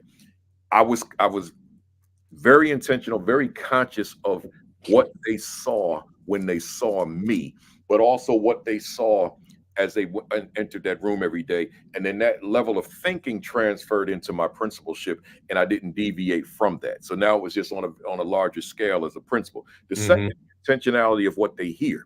So I was very intentional about ensuring that they're hearing something positive on a regular basis, not just from me, but instilling the same in teachers, that we keep this thing positive, because if we keep it positive, there's a higher probability that we're going to reach those big goals. The third, the intentionality of what they felt, meaning their emotions, their feelings in that building. Does it feel good to be here? Does it feel good to be in this classroom? What is it that I feel within this environment that I find myself in, and in the midst of my teacher, Mr. Kafele? And then the last, using that word experience, the overall intentionality of the experience. What am I creating as that DJ, so to speak? What am I creating that youngsters look forward to coming back tomorrow? So the intentionality of what the students see, hear, feel, and experience is something that's been with me. I say for at least 30 years, I've been talking about this. It's important. See, feel, hear, experience. Yeah, what they see, hear, feel, and experience.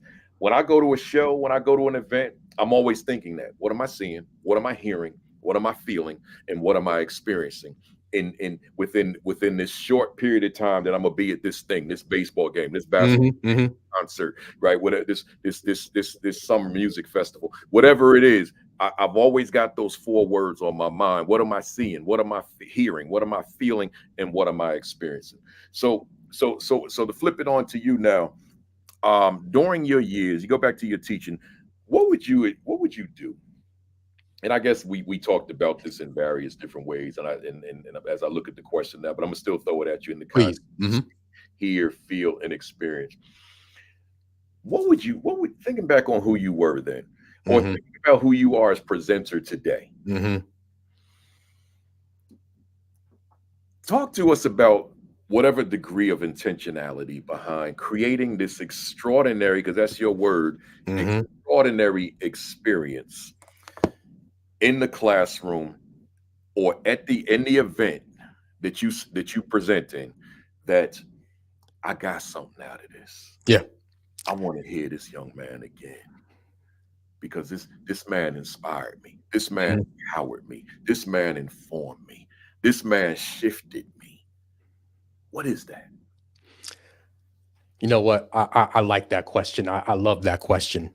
And I have to be careful with my response here because of how you phrased it. And let me tell you why.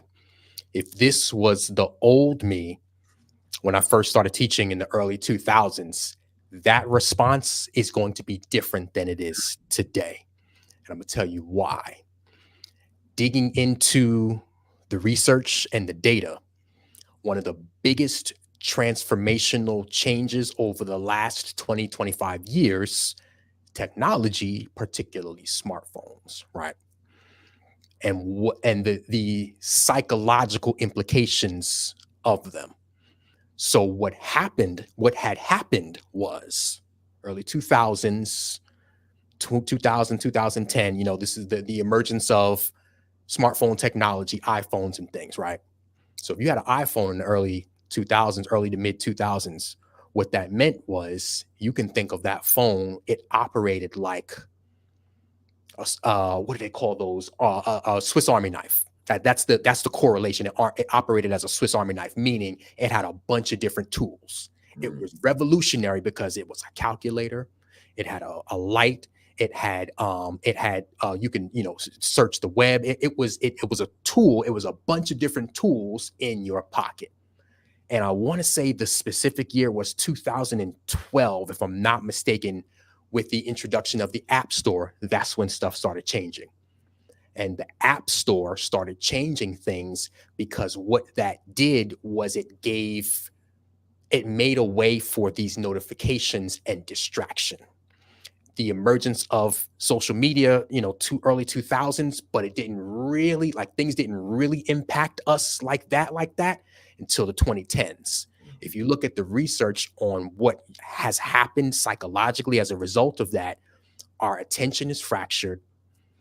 There's more irritability. There's less focus. There is higher rates of depression and disconnection. And a lot of that has to do with how we have been conditioned to engage with our technological devices. What does that mean? That means that what these companies do, there's a formula for how they keep you engaged on your device so long.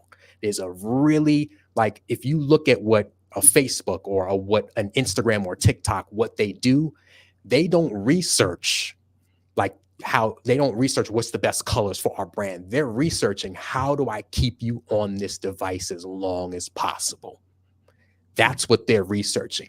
What we're researching in the education space is, how can I make this test as difficult as possible? And you're going to get two very different results. Yeah. What they're researching is, how do I keep you engaged? And so they're digging into the psychology on what is engagement, how do I know that I'm getting it, and how can I make it longer? They use this, there's 4 parts to they use. They use a trigger to spark an action, reinforced with variable rewards, and then they have some sort of an investment that they get you to make to start that cycle all over again. And they've mastered that. They've mastered it such that, like a trigger, they rely on internal triggers. So an internal trigger might be boredom. And how many times have you just been sitting there? You're at the DMV, you're at the bank, whatever it may be. You might be sitting in the office and you're bored. That's an internal trigger, and you pick up your phone and you're on Facebook before you know it. They've mastered this. And they understand what it takes to capture and maintain attention. But we're in the education space so busy worried about compliance. But what that has done is that has now fractured the relationship that we have with our students. They're more connected to their devices than they are with the people that are in their charge. They can be sitting right in front of you, but gone, absolutely nowhere in sight.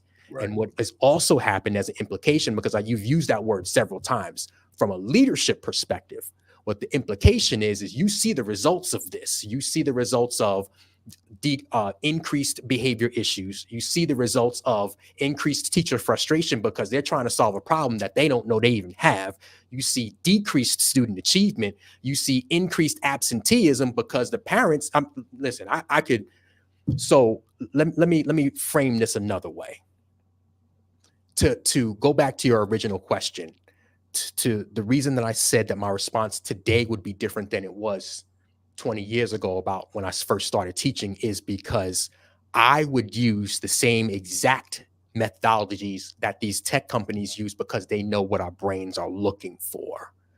They use a habit loop that intentionally triggers specific neurochemicals to keep attention, to keep you guessing, like variable rewards. That is why when you scroll, it's engaging to you because you don't know what's going to happen, that variable reward. But you can use those same things in the classroom. That same it's basic psychology. This is like Pavlov and what's B.F. Skinner. This is that. But they're just using it in technology. You can use that in the classroom too. Wow. Well, you said a mouthful. Let me see. That time says 1 hour 25. So you may want later on scroll back to about 1 hour and 20, right? And you could rewind that and get that because he just dropped some serious science just now in terms of this technology and how it works and how it keeps you engaged all the time. I was saying to someone recently. I may have said it on this platform. I'm not sure. I don't know. I was somewhere. And my wife and I were in Aruba 2 weeks ago, and there was 5 folks sitting together, and everybody had a phone, and they're sitting together. They're obviously on vacation, but they didn't see fit to talk to one another. Yeah, they were all in their phone. Yep. And they all they were doing was scrolling. They weren't typing anything. They were just reading what was on their timelines. Right. And I said, wow, look at this, man. It's like 9 o'clock at night in Aruba, outdoor eating, and they're not even acknowledging one another's presence. Right. And you know what, Prince Wicklefele, let me say one more thing to kind of put a end cap on that. What we don't realize even more about this is because since the advent of that app store and technology, it used to be where in certain communities, underserved communities, like there were technological gaps where you had more affluent, maybe even middle class communities where they have these technological devices and underserved communities did not. That balance has actually balanced out now, where more underserved students, because of efficiency, cost, more underserved communities and families and students have technology. Where the inequity comes, though, is that families of privilege, and I'm not just talking about white families either, but families that have privilege and access to more 2-parent households information where they're actually digging into some of these workshops and the data, they understand the implications. So they're telling their children to use technology less, where somebody who is from an underserved single parent household, because I got to work so much, so I'm relying on technology to keep my students engaged more. And what that does is now you have students who are conditioned to be entertained and engaged with technology, and that comes at a cost. The data, I want to say back in the 90s, early 2000s, outside of school, the amount of time that kids, teens, children spent with one another, several hours. Outside of school, now kids spend 5 to 8 hours on devices, non-school related.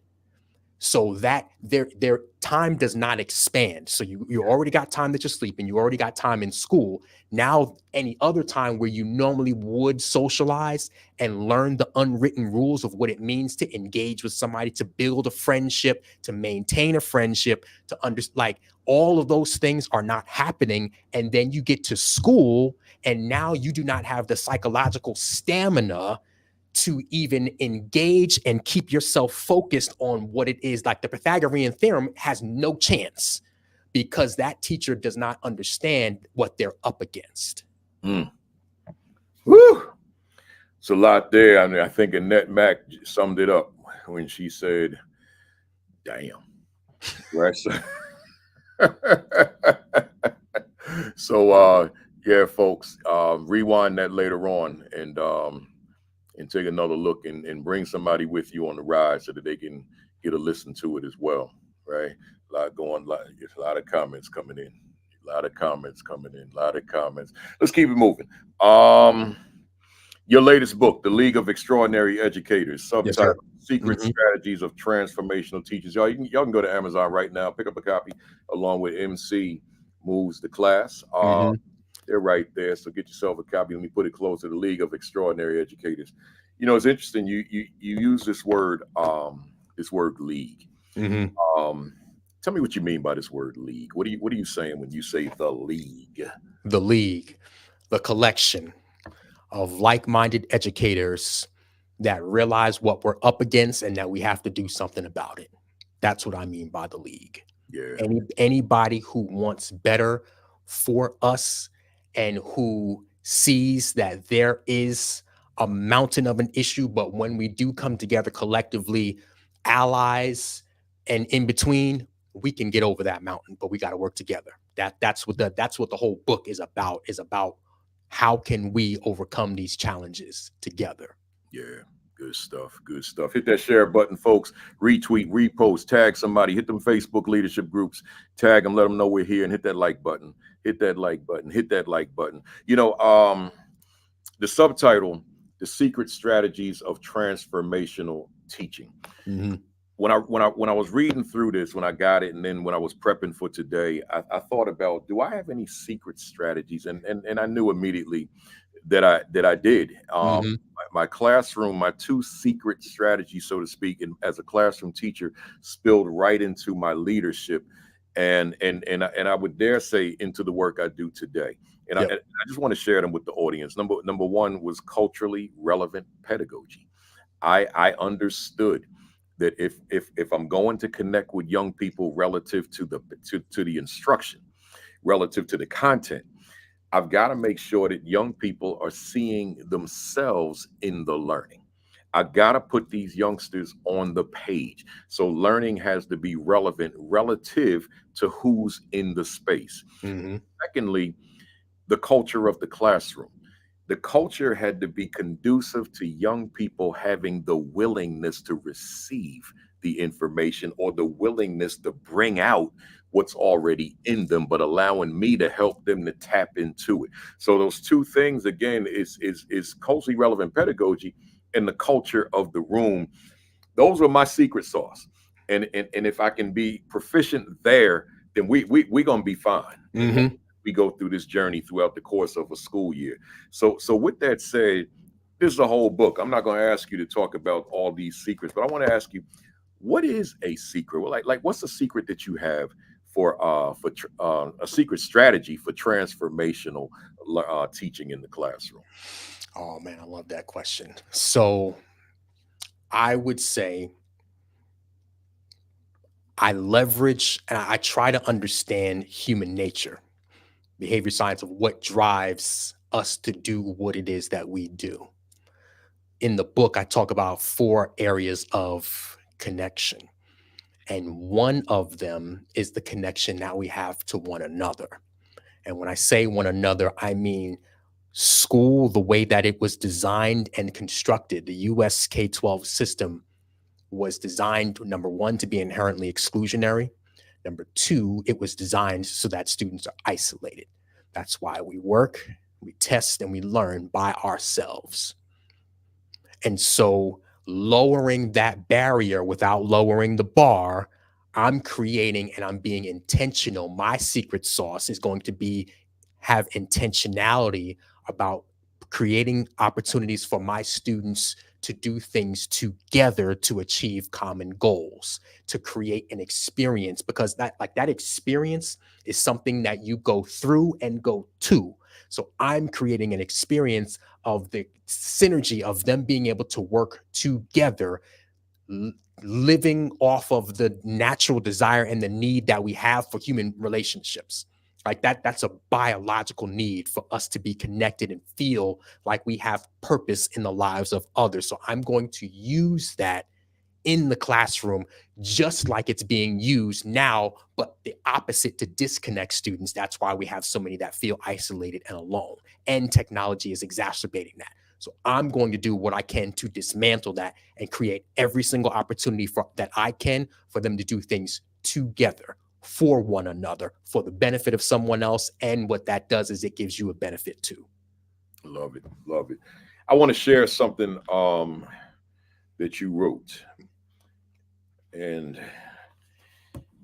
it's a little, it's not too long, y'all. I want, for the benefit of the audience, you got this section here. Where we at here? That's not the page I want. Here's the page I want. You call this the burden of instruction. And I was fascinated by this. The burden of instruction. Y'all listen up. But let me read this to you. A huge, and if someone has this book already on page 72, a huge, although familiar, part of why ordinary practices are ineffective is because of what I call the burden of instruction.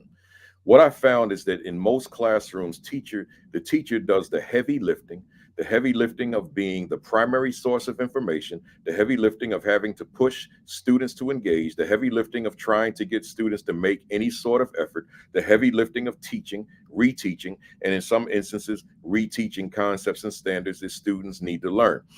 With this burden, most, if not all, of the responsibility and effort fall on the teacher. It is a constant imbalance of effort and uphill battles from the teacher to try and persuade, push and influence, and inspire students to engage and achieve academically. This takes place day after day, week after week, month after month, and year after year, beyond being exhausted. And it is highly inefficient and directly contributes to teacher burnout and lack of job satisfaction. Now, let me keep going. One of the most common ways teachers attempt to alleviate the burden of instruction, I want y'all to hear this, is through motivation. Hear me again. One of the most common ways teachers attempt to alleviate the burden of instruction is through motivation. We all know we need and appreciate motivation, and this goes for students too. So often when we have students who are disengaged and not performing up to their potential, we employ a number of motivational tactics. Now watch this, y'all.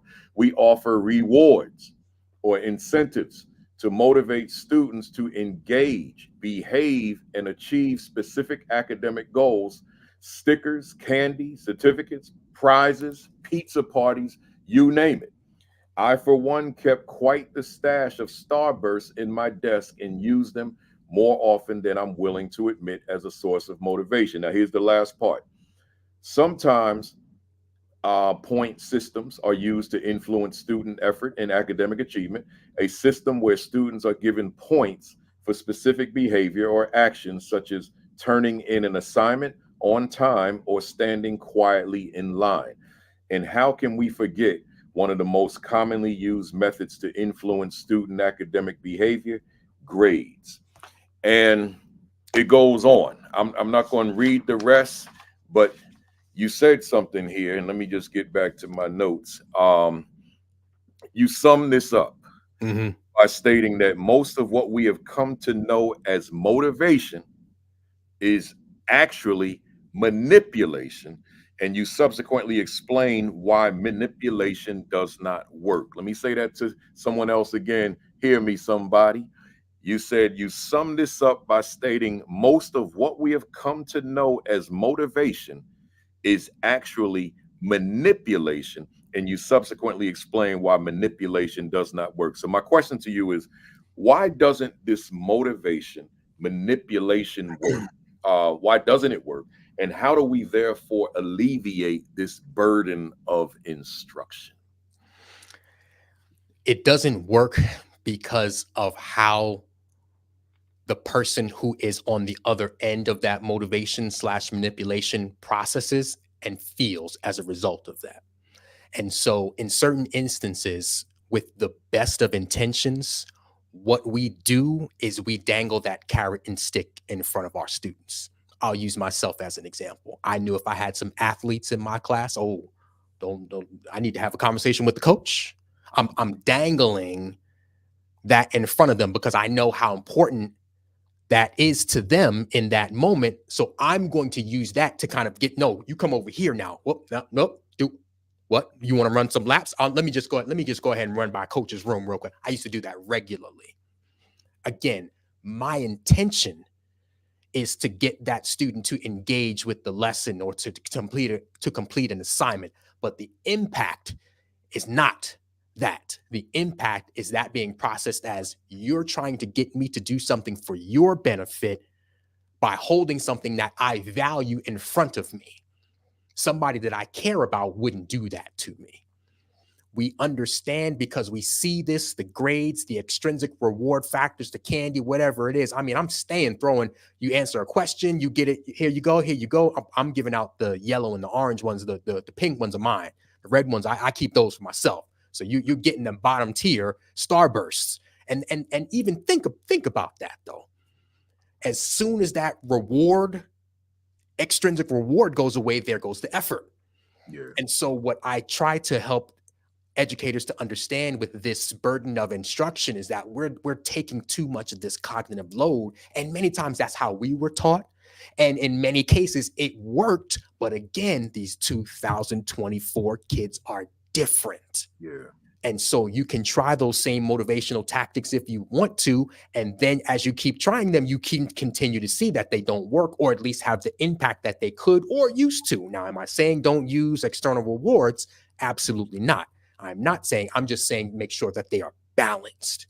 And what could we do to help alleviate that extrinsic, what can we help to do to alleviate that burden of instruction is create more of a balance between intrinsic and extrinsic motivating factors. For example, I'll use that book. I try to dig into the research as to what really drives someone's behavior. Like, what is it that's going to make them, not make them, that's to use, what is going to influence them to do what it is that I need them to do in order for them to experience this level of academic success? What can I put in front of them? How can I fuel their effort? And what I started to understand is that so much of K-12 teaching is rooted in motivation tactics that are external when we really need to be focusing on what's internal. Now, even that, sometimes people don't quite understand, but there are basics that are right in front of our face the whole time. Example, curiosity is a naturally intrinsic motivating factor. The idea of getting someone to make an investment, but a purposeful investment where there's a sunk cost factor in it. And I'll explain that in a second. But I started using these ideas of like variable rewards kind of, and I didn't even realize it at the time, but I have language for it now, where you get them these variable rewards where it's something that is going to change or something that they value internally. So in other words, rewards are what is called rewards from the tribe, what are called rewards for the hunt, and also rewards of self. And what that means essentially is like rewards of the tribe are social. It's like social recognition. This is intrinsically motivating, recognition from my peers, validation. Like social media uses this when you open a post that you made and you go back to see how many likes that you got. That's social validation. You can use that in the classroom. Rewards of the hunt, meaning that like I'm giving someone the opportunity to achieve something and get that. Rewards of the hunt is like more so, it's something that you can't really predict, and it's something that you don't see coming, and that excitement is triggering the dopamine to keep you engaged. And that's like kind of the technology or the psychology, behind like slot machines or news feeds or social media feeds. You keep scrolling and scrolling because you're going to get something different every time. And then this idea of like rewards of the self, that's more of like the achievement of like me accomplishing something, and that's motivating to me. So like you can like mastery, you can use all of these things to drive internally student behavior so that they are getting the internal satisfaction of either social rewards or the reward of actually going to get something or the reward of achieving something. Like all of these things can push the student and influence them for you so that you as a teacher don't like think of like a tug of war analogy where you're steadily pulling and pulling. You don't have to do all of that. Like let the internal factors of what already motivates people and what keeps their attention, let that do the lifting for you. Like that's part of the reason why when I wrote the book, the first half of it is a story. Like I tried to really look and see if there were any other education books like that. But I wrote the first half of it as a fable, teaching. I'm teaching while I'm telling you this story because, number one, that is how information was. Our brains are wired for stories. Like, that's how in the early days of the tribe, like, that's how information was passed. We didn't always have tablets, and we could do even technology like pens and pencils. We didn't always have that. Information was passed with stories. So I embedded the instruction of what it is that I'm trying to teach you with what your brain is already wired and looking for: stories. I was doing a workshop one time, and I asked the participants, I said, do you have a favorite movie? Do you have a favorite TV show? And they were giving me all of these examples of their favorite shows and their favorite movies, favorite books. And I asked them, okay, somebody said, oh, well, I like Love Jones. All right, you like Love Jones. All right, how many times have you seen it? Have you seen it once? I was, oh, yeah. Have you seen it twice? Yeah. Have you seen it 5 times? Oh, yes. I said, why? Think about this. There's a movie. You know exactly what's going to happen, and you watch it over and over and over again, because that production company, they understand the value of the human need to tap into stories and open and close loops that you even know it's going to happen, but the brain is looking for. You can open a loop, but the brain already knows how to close, but they want to see a resolution. Part of it, number one, because you're investing time into watching it. Part of it, number two, is to satisfy that curiosity. And number three, you're wired for stories and trying to understand how I can connect with this, what it is that I'm going to get out of this. There are a lot of different levels that psychologically of what's happening there. And you can use those same things in learning, which is why I wrote the book that way. Whew. I gotta tell the fam something about you, man. I've been knowing Dr. Woodley, as I said earlier, for a long time, but we never got into this level of discussion. And the times I've seen him speak, he's talking about his topic, but we're kind of in a lot of places here. Hey, my brother, you heavier than I knew, right? I don't want to say than I thought. I want to say than I knew, right? You got some stuff up here. Right. And I'm glad you're on here. I'm glad that the fam has this opportunity to hear from you and to learn from you as I'm learning from you. As I am too. I really appreciate it. I really do. Yeah. Now check this out, fam. We're not finished, but I always like to at 12 o'clock Eastern to make sure that you know how to contact my guest. And I forgot because I was so wrapped up into the discussion. We're not done. We'll be done soon, though. We passed halfway. Like she could say, Dr. Houston said, deep, brother. So before we go, I just want to touch on our talking points, right? But before we do, I want the folks to know how to get in contact with you, how to reach you to book you, how to reach you to buy your books, how to reach you to see your social media, everything. Give it to them. So I could be reached at all things Teach, Hustle, Inspire. If a really easy way to get direct access to everything that I have, if you go to teachhustleinspire.com/links, that is a page that has all the information on there. The classroom management workshop that I have coming up, the books, the website, even links to the shirts and the merchandise. All of that information can be there. If someone would think it not robbery to put that in the comments, I would greatly appreciate that. teachhustleinspire.com/links, LINKS. Somebody, a boss educator, you got that? Either you or Sheikah, I should say, Dr. Houston or Dr. Nelson, one of y'all, could y'all handle that for me? Help me out. Appreciate you. And Dr. Alfred Powell just said that you've earned an A+ today. I appreciate that. And I don't know if you know Dr. Powell, Coach Powell is what we call him, but this is a heavy brother. So thank you. Coach Powell said A+, trust me, it's an A+.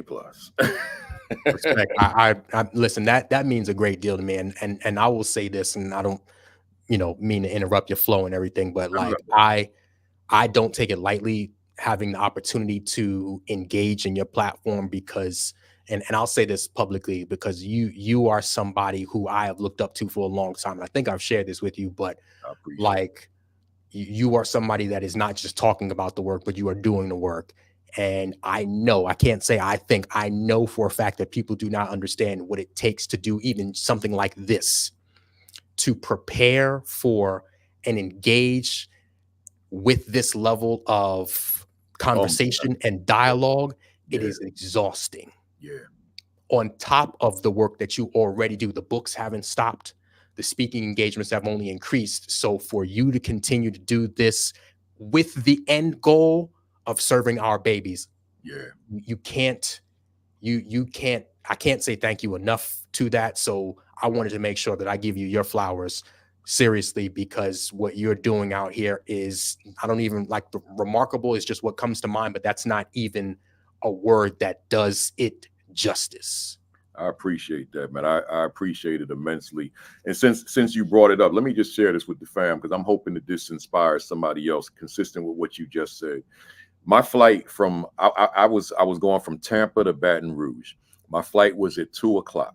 I was going to get to Baton Rouge via Charlotte by 5:30. I was going to find some crawfish somewhere. I was going to find some etouffee somewhere. From I should say from Tampa to Baton Rouge. I think I said it backwards, but from Tampa to Baton Rouge. And then I was going to watch the basketball game. Well, the flight guys didn't see it that way, as I posted earlier this week.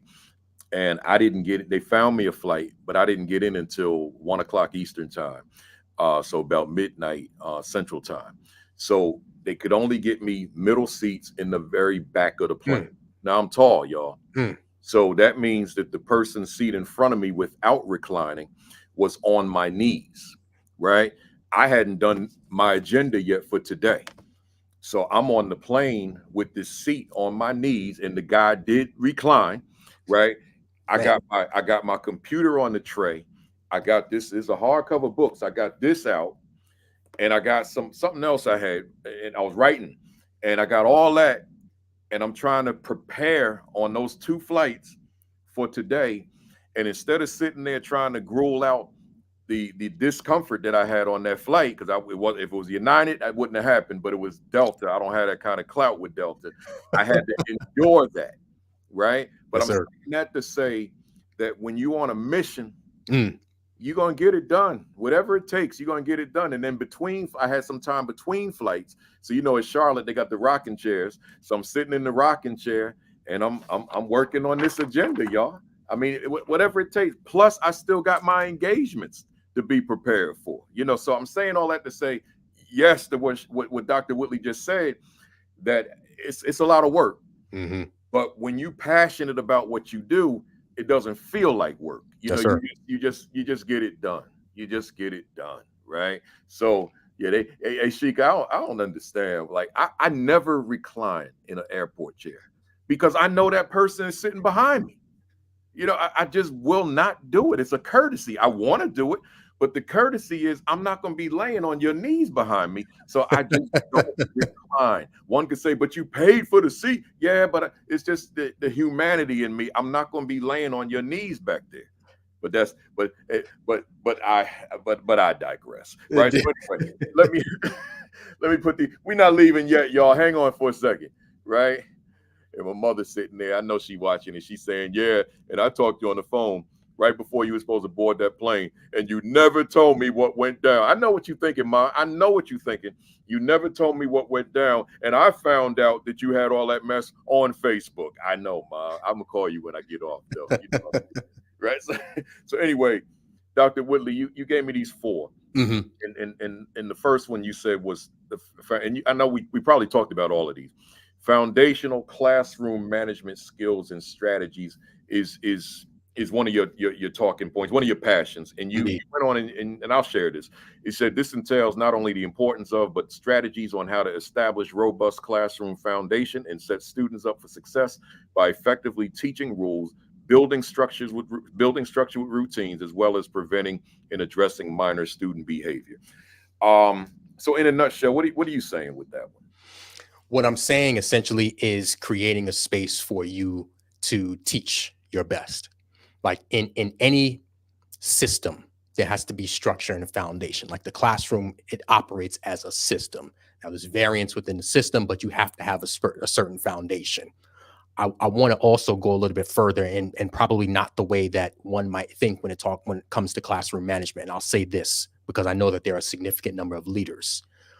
From a leadership perspective, one of the things that you have to be aware of with classroom management is that there was a study done on teacher preparation programs, and they talked about teachers being prepared for classroom management.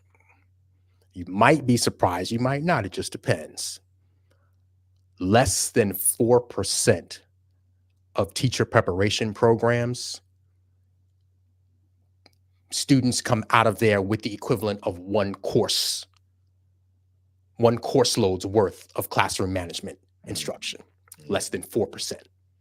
So that means that in any number of teacher preparation programs, you'll have your courses and you might have a discussion, you might have a paper, but what is considered a course load, some don't even have like a course labeled classroom management. It just might be a talking point.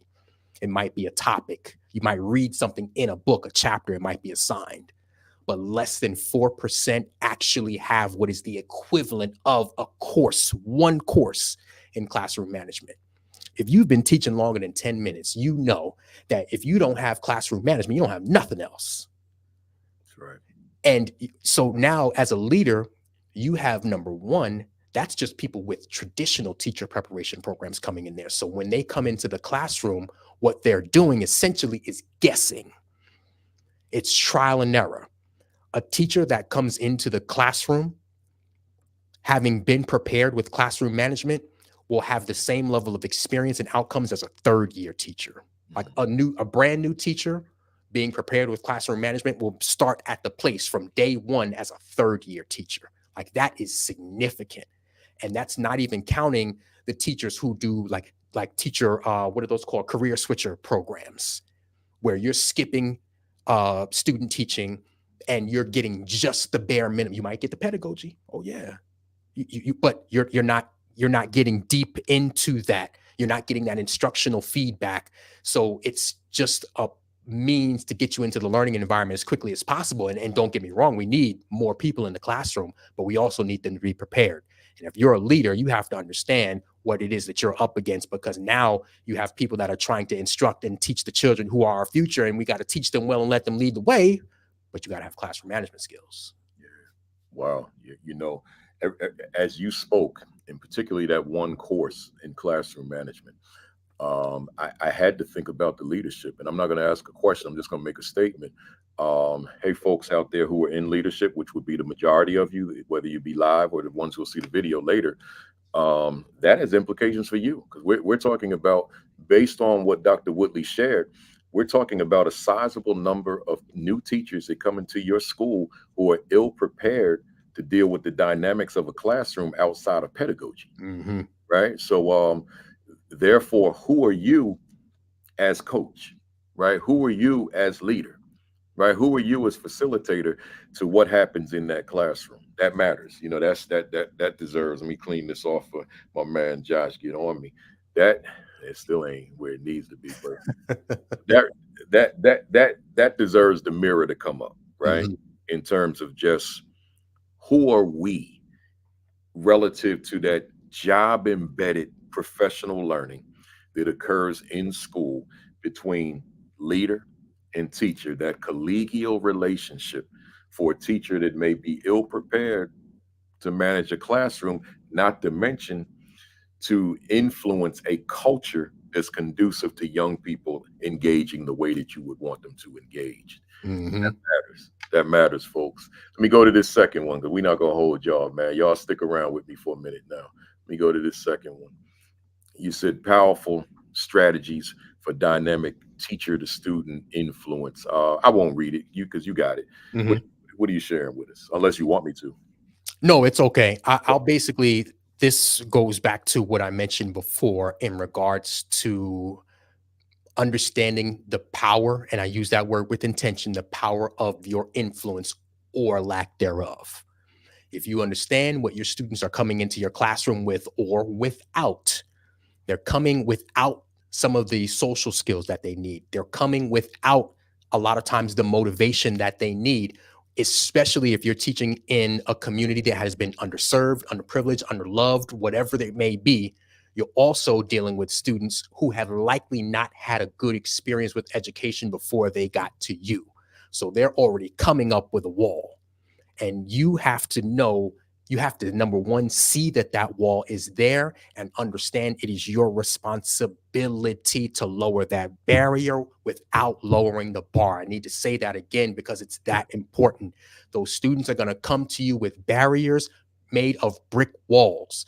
And with your best efforts, you want to give them that success. You want to give them that win. So you kind of just like, oh, let me just give them a little. No, hold that student to high expectations, as well as understanding that they need you to get them over that barrier. And that all starts with the influence, because it is a superpower. You can use it just as much for bad as you can for good, because it is that powerful. Wow. Hey folks, it's so much to rewind on here, you know. And that's the beauty of it being on video. Go right to YouTube and go back and take in some of this information more, as I know I will, particularly when I'm back on them flights Monday. Number 3. So go ahead. Let me read it to them. Escalated behavior management strategies for high need schools. Go ahead. Yep. So when I talk about this, when I'm designating number 1 high need schools, as I mentioned before, as schools that are traditionally in communities that are traditionally underserved, a lot of times underfunded, under-resourced, however you want to label it. We have to understand that teaching in and of itself, number 1, is already a challenging profession, coupled with what I mentioned before about these 2024 students, coupled with on the fact of the fact that many of these schools in these communities have adverse circumstances that they have to deal with. So now you're talking about the perfect storm for challenging teaching and leading. So when we talk about this idea of serious behavior problems, like escalating behavior issues, you have to understand that the way that the brain works right now, the student population, it takes less frustration to get them to higher levels of anger. Like before, we had the psychological stamina. We could bear a little bit more. We could do a little bit more because we got practice in dealing and regulating those emotions to build that a certain level of resilience on a regular basis socially and academically. Students today, they don't have to do that. And so it takes less to get them more mad, to get them at a higher level of frustration faster. And what this does is, this is very clear in the classroom management data.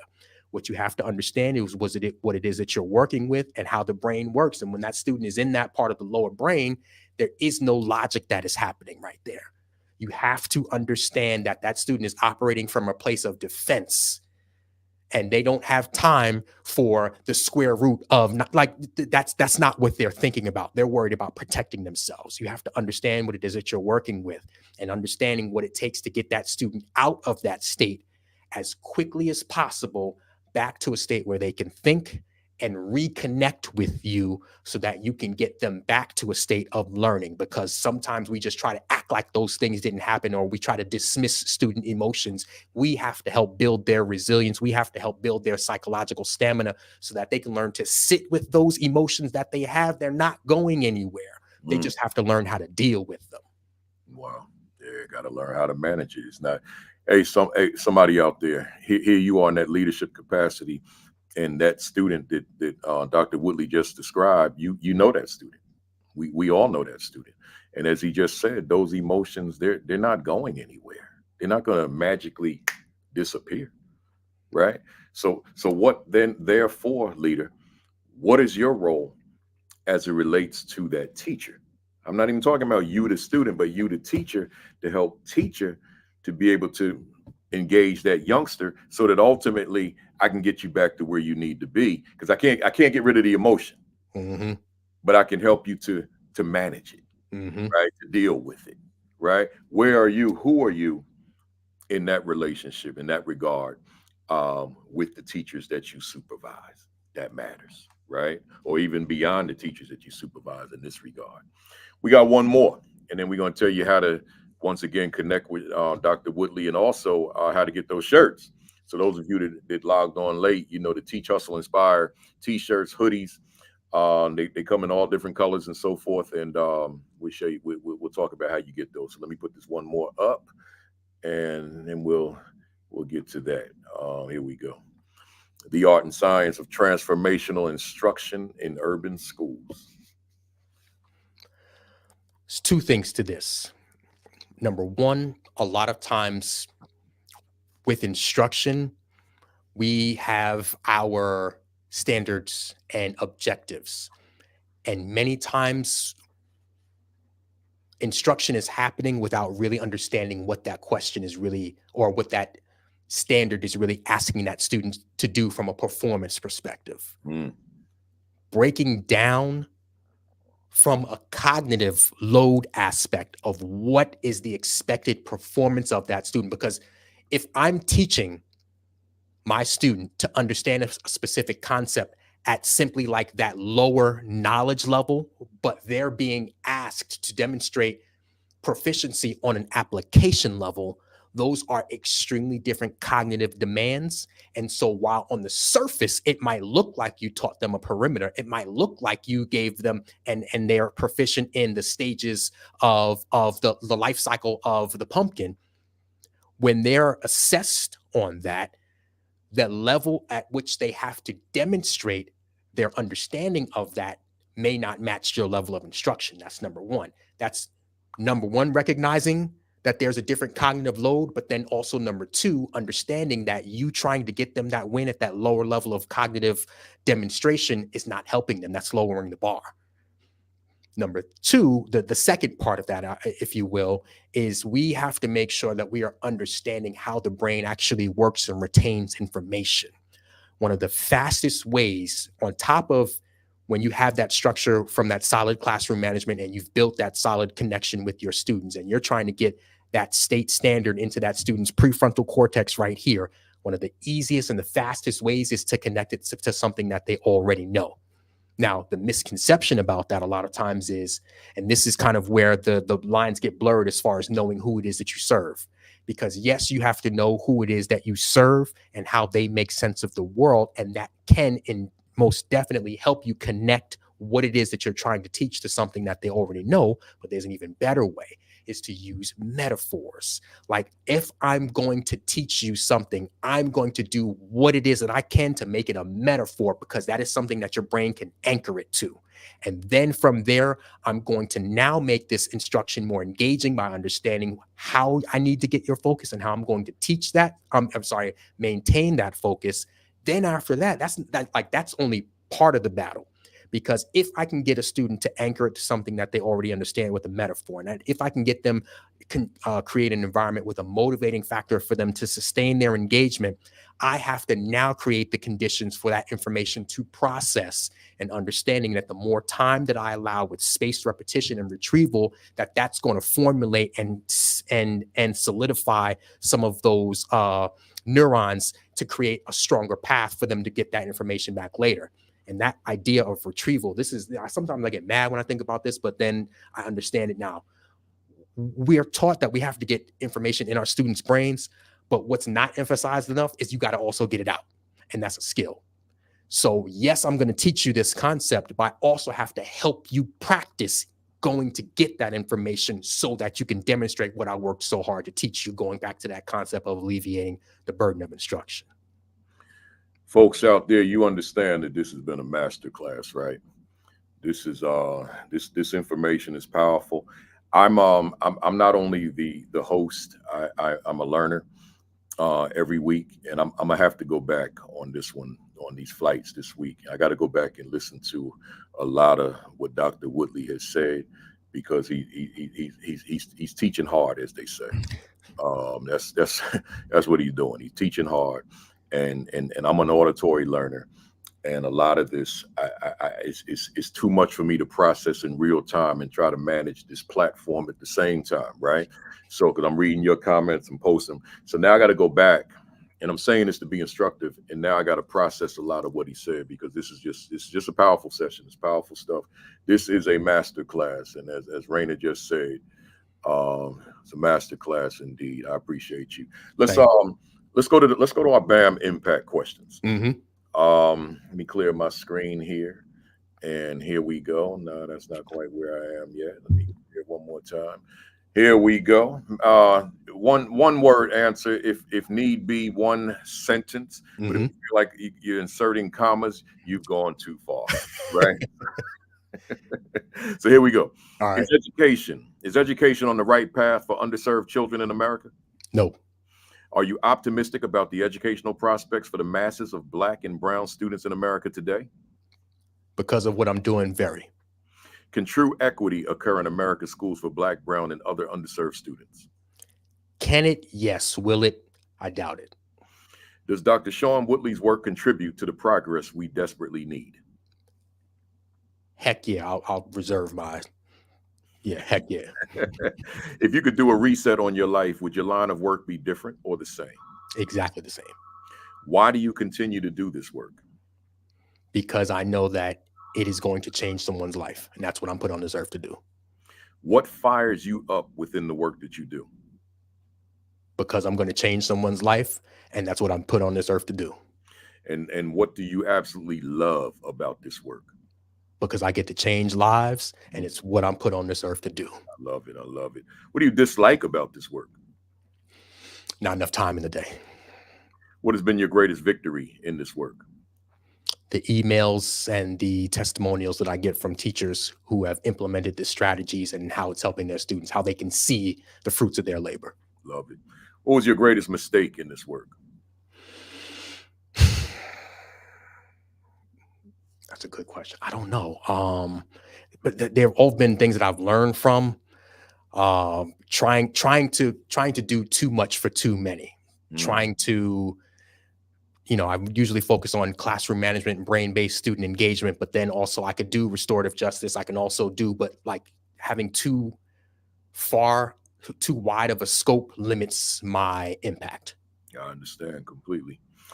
What has been your greatest challenge in this work? Balancing family and my schedule. Who inspires you in the work that you do? This great gentleman, his name is Principal Baruti Kafele. Oh man, I appreciate the love, man. I appreciate you. I know there's more, but I appreciate you. What are you reading right now? Book, blog, tweet, anything? I just read a book called Influence. I can't think of the author's name. It's called Influence, and there's another one called Hooked about the habits of tech companies and how they use this to engage us in learning. Wow. What book would you recommend to our viewers? There's a fascinating book by this gentleman. It's called MC Means Move the Class, How to Spark Engagement and Motivation in Urban and Culturally Diverse Schools. And then if you have a little extra time, he also wrote another one. It's called The League of Extraordinary Educators, Secret Strategies of Transformational Teachers. I actually have MC Means Move the Class somewhere in a stack over here, and I just didn't pull it out, but I got it. Where we at? What book? No, what do you want to accomplish that you haven't accomplished yet? I have visions for a curriculum, but a curriculum that is not like any other. It's really difficult. Like I can see it clearly up here, but it's hard to articulate. So I have a couple of other things that I kind of need to unfold first, but and it's kind of, I kind of spell it out implicitly in the League of Extraordinary Educators, but I have ideas for curriculum and professional learning products that I know are what our children need by giving teachers of our children what they need. Whew. Looking forward to it. Are you satisfied with where you are professionally now? No, absolutely not, because there's still more work to do. That's why I get up every day. That's it. What could you say to a viewer out there who continues to face closed doors? You're knocking on the wrong ones. What could you say to a viewer out there who's lost their fire? That's not your fire to have. And the reason that I say that is people like you, people like me, people like the ones watching this, we're engaging with this because of that fire that's there.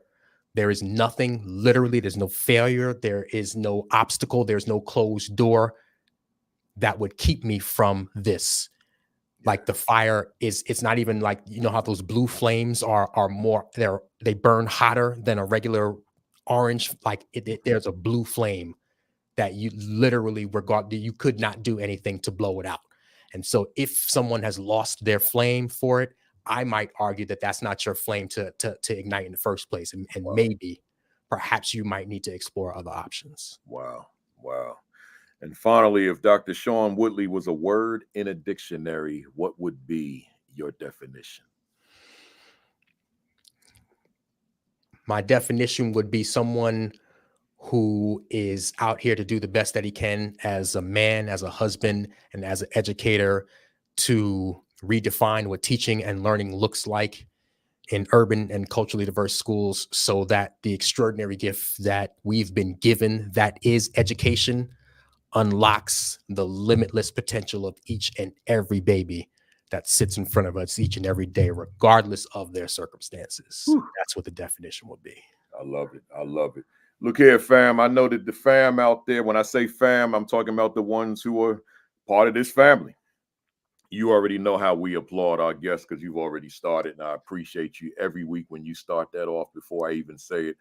But those that are not aware, just give us those emojis. If this session today, number 216, resonated with you, if you appreciated it, if it benefited you, if it informed you, if it enlightened you, if it was just good stuff, if it was something you could use when you get back, then give us those emojis. Give us your favorite emojis, and while you're doing, and I see them. Oh, there's a lot of them. And let me get mine. All right, I'm home today, so I got the real joint. My Louisville Slugger. Yes, sir. You certainly hit it out the park every time you came to bat. Josh Gibson style Homestead Grays, #1 batting average in Major League Baseball. Now that Yes, sir. It's Negro, official. It is official now. Absolutely. It's official. So Mhm. Josh Gibson is the go-to now.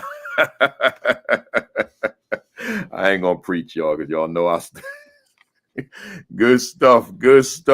They like here you go. There you go. No, I ain't gonna do it, y'all. I ain't gonna do it. Hey, Dr. Woodley, tell them how they get your shirts, your hoodies, how they go to your store, how they get your books, how they book you, how they read your social media. Give them everything. Absolutely. Everything you can find, teachhustleinspire.com. And if you're looking for the specifics, there's one page that you can go to with all of those details, contact information, booking link, links to shirts, links to workshops that I have coming up, teachhustleinspire.com/links. Everything is right there. Social media, everything. So there it is. It's on the screen, y'all. teachhustleinspire.com/links. Get yourself whatever it is. Hey, Marco French, we got to talk, man. Do me a favor, Marco. Send me, because I don't think I have the email address you would be using now. So Principal Marco French, send me an email, please, with your phone number so I can call you. Right, I'll call you this weekend. With that said, y'all, I appreciate you all being here. I appreciate you, Dr. Woodley, for everything you just did in these past 2 hours. This was a powerful session, and I know that a lot was gotten out of it. And to the folks who didn't see it live, but who will see the recording, which is typically the majority of the people that see these, believe it or not, I'm sure that you're going to feel the same way as you watch it on the video recording. Let me any closing words, Dr. Woodley, before I close us out? The only thing that I want to make sure that I emphasize is that I try to, with the Teach, Hustle, Inspire, and Spreading Love and Light, that's what the Inspire means, is to make sure that everyone watching this, whether now, whether in the future, understand that what you do matters. Yeah. Because there are lives that are being impacted by what you do, especially at the leadership level. That's because you influence those educators that you serve, who influence those babies that they serve. Right. And so you have an exponential level of impact, the likes of which most times you won't even see and or understand, but know that that influence is there, and they are depending on you to help them be the best that they can. And it's your responsibility to make sure that you create that level of influence to guide them to the vision that you see, to what you know that they can be for their selves, for their students.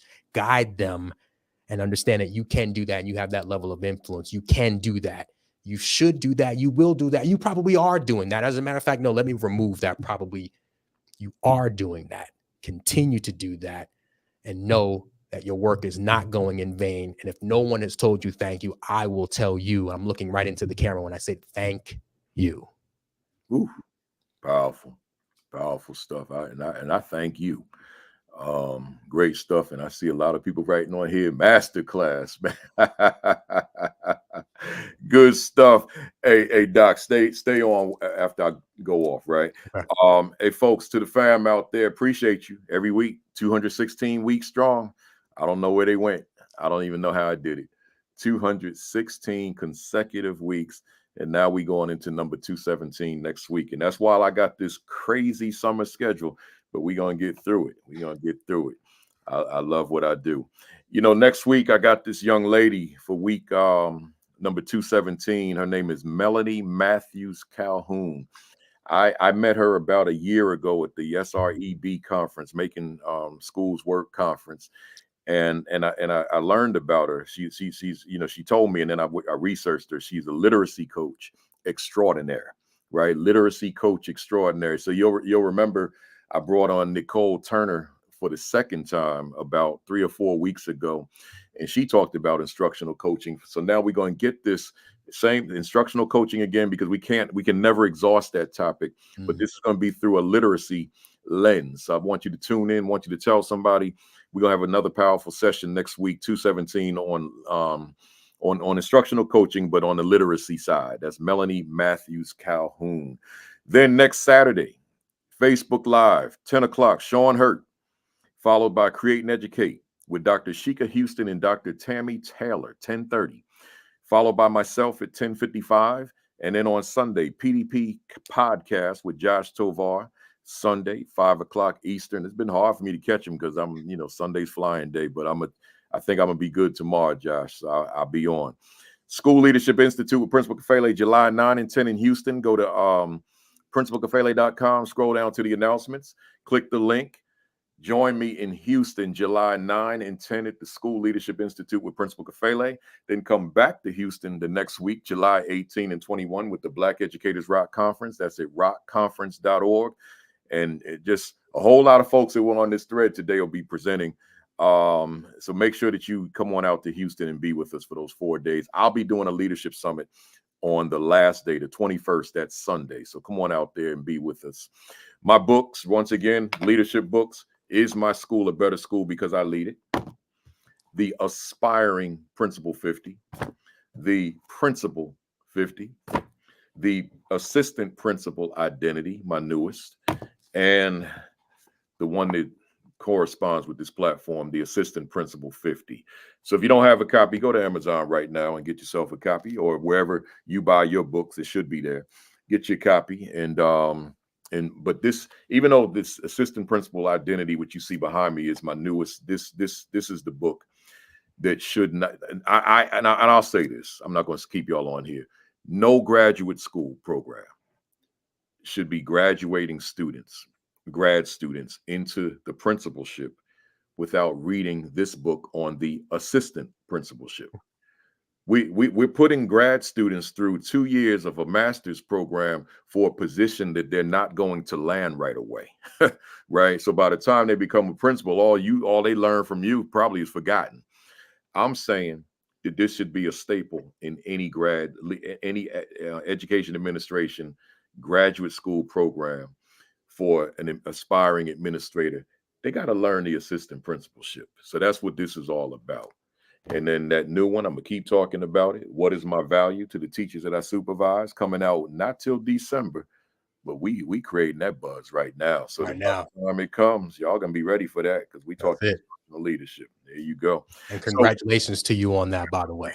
Appreciate you. Wrote it in 20 days, 50,000 words, man. I took the month of May off, and all I did was write. Right. So now the editor is doing her thing, and then she'll send it back, and then we'll be going back and forth for a while. So here we go.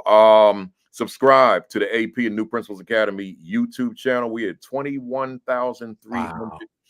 Man, I'm proud of them numbers, man. 21,300. Keep on hitting that subscribe button, y'all. Like and follow the AP and New Principals Academy Facebook page. I know I ain't done nothing with it lately. I haven't written an essay in a while, but at some point, I'm not writing one tomorrow. It's Father's Day. Unless I have a Father's Day theme, then maybe I will. And then make sure you visit the principalcafele.com website. And then let me say this, Father's Day is tomorrow. Mm-hmm. So to the fathers out there, happy Father's Day to you. I don't take Father's Day lightly. I'm so happy Dallas won last night, because that means I get to watch some basketball tomorrow night. Yes, sir. And I'm hoping I'm gonna be watching a game 6 Mm-hmm. and a game 7, right? And I want to see Kyrie Irving. I'm gonna go on record. I want to see Kyrie get that second ring, man. I love Jaylen Brown. I love Jason Tatum. I love the whole squad. But Kyrie is Jersey, baby. And I want to see Kyrie get that second ring. So I'm going with Dallas Mavericks to make an unbelievable comeback and win that series. Wow. 4 games to 3. So, and then the other thing, y'all, I'm gonna just say this about Juneteenth. Some of y'all were probably expecting me to go on a rant today, but I decided I didn't want to. Please visit my Facebook page. The first post you'll see there, it's just my Juneteenth thoughts, right? And you know, I prefaced it by saying I got tough skin. So, but see, I read history, y'all. Mm-hmm. I feel myself getting ready to preach, but I ain't gonna do it. I just say I read history. And Malcolm said history is best qualified to reward our research. I read history. And because I read history, well, just read my post. I ain't getting into it. Read my post. And then feel free to comment on my posts.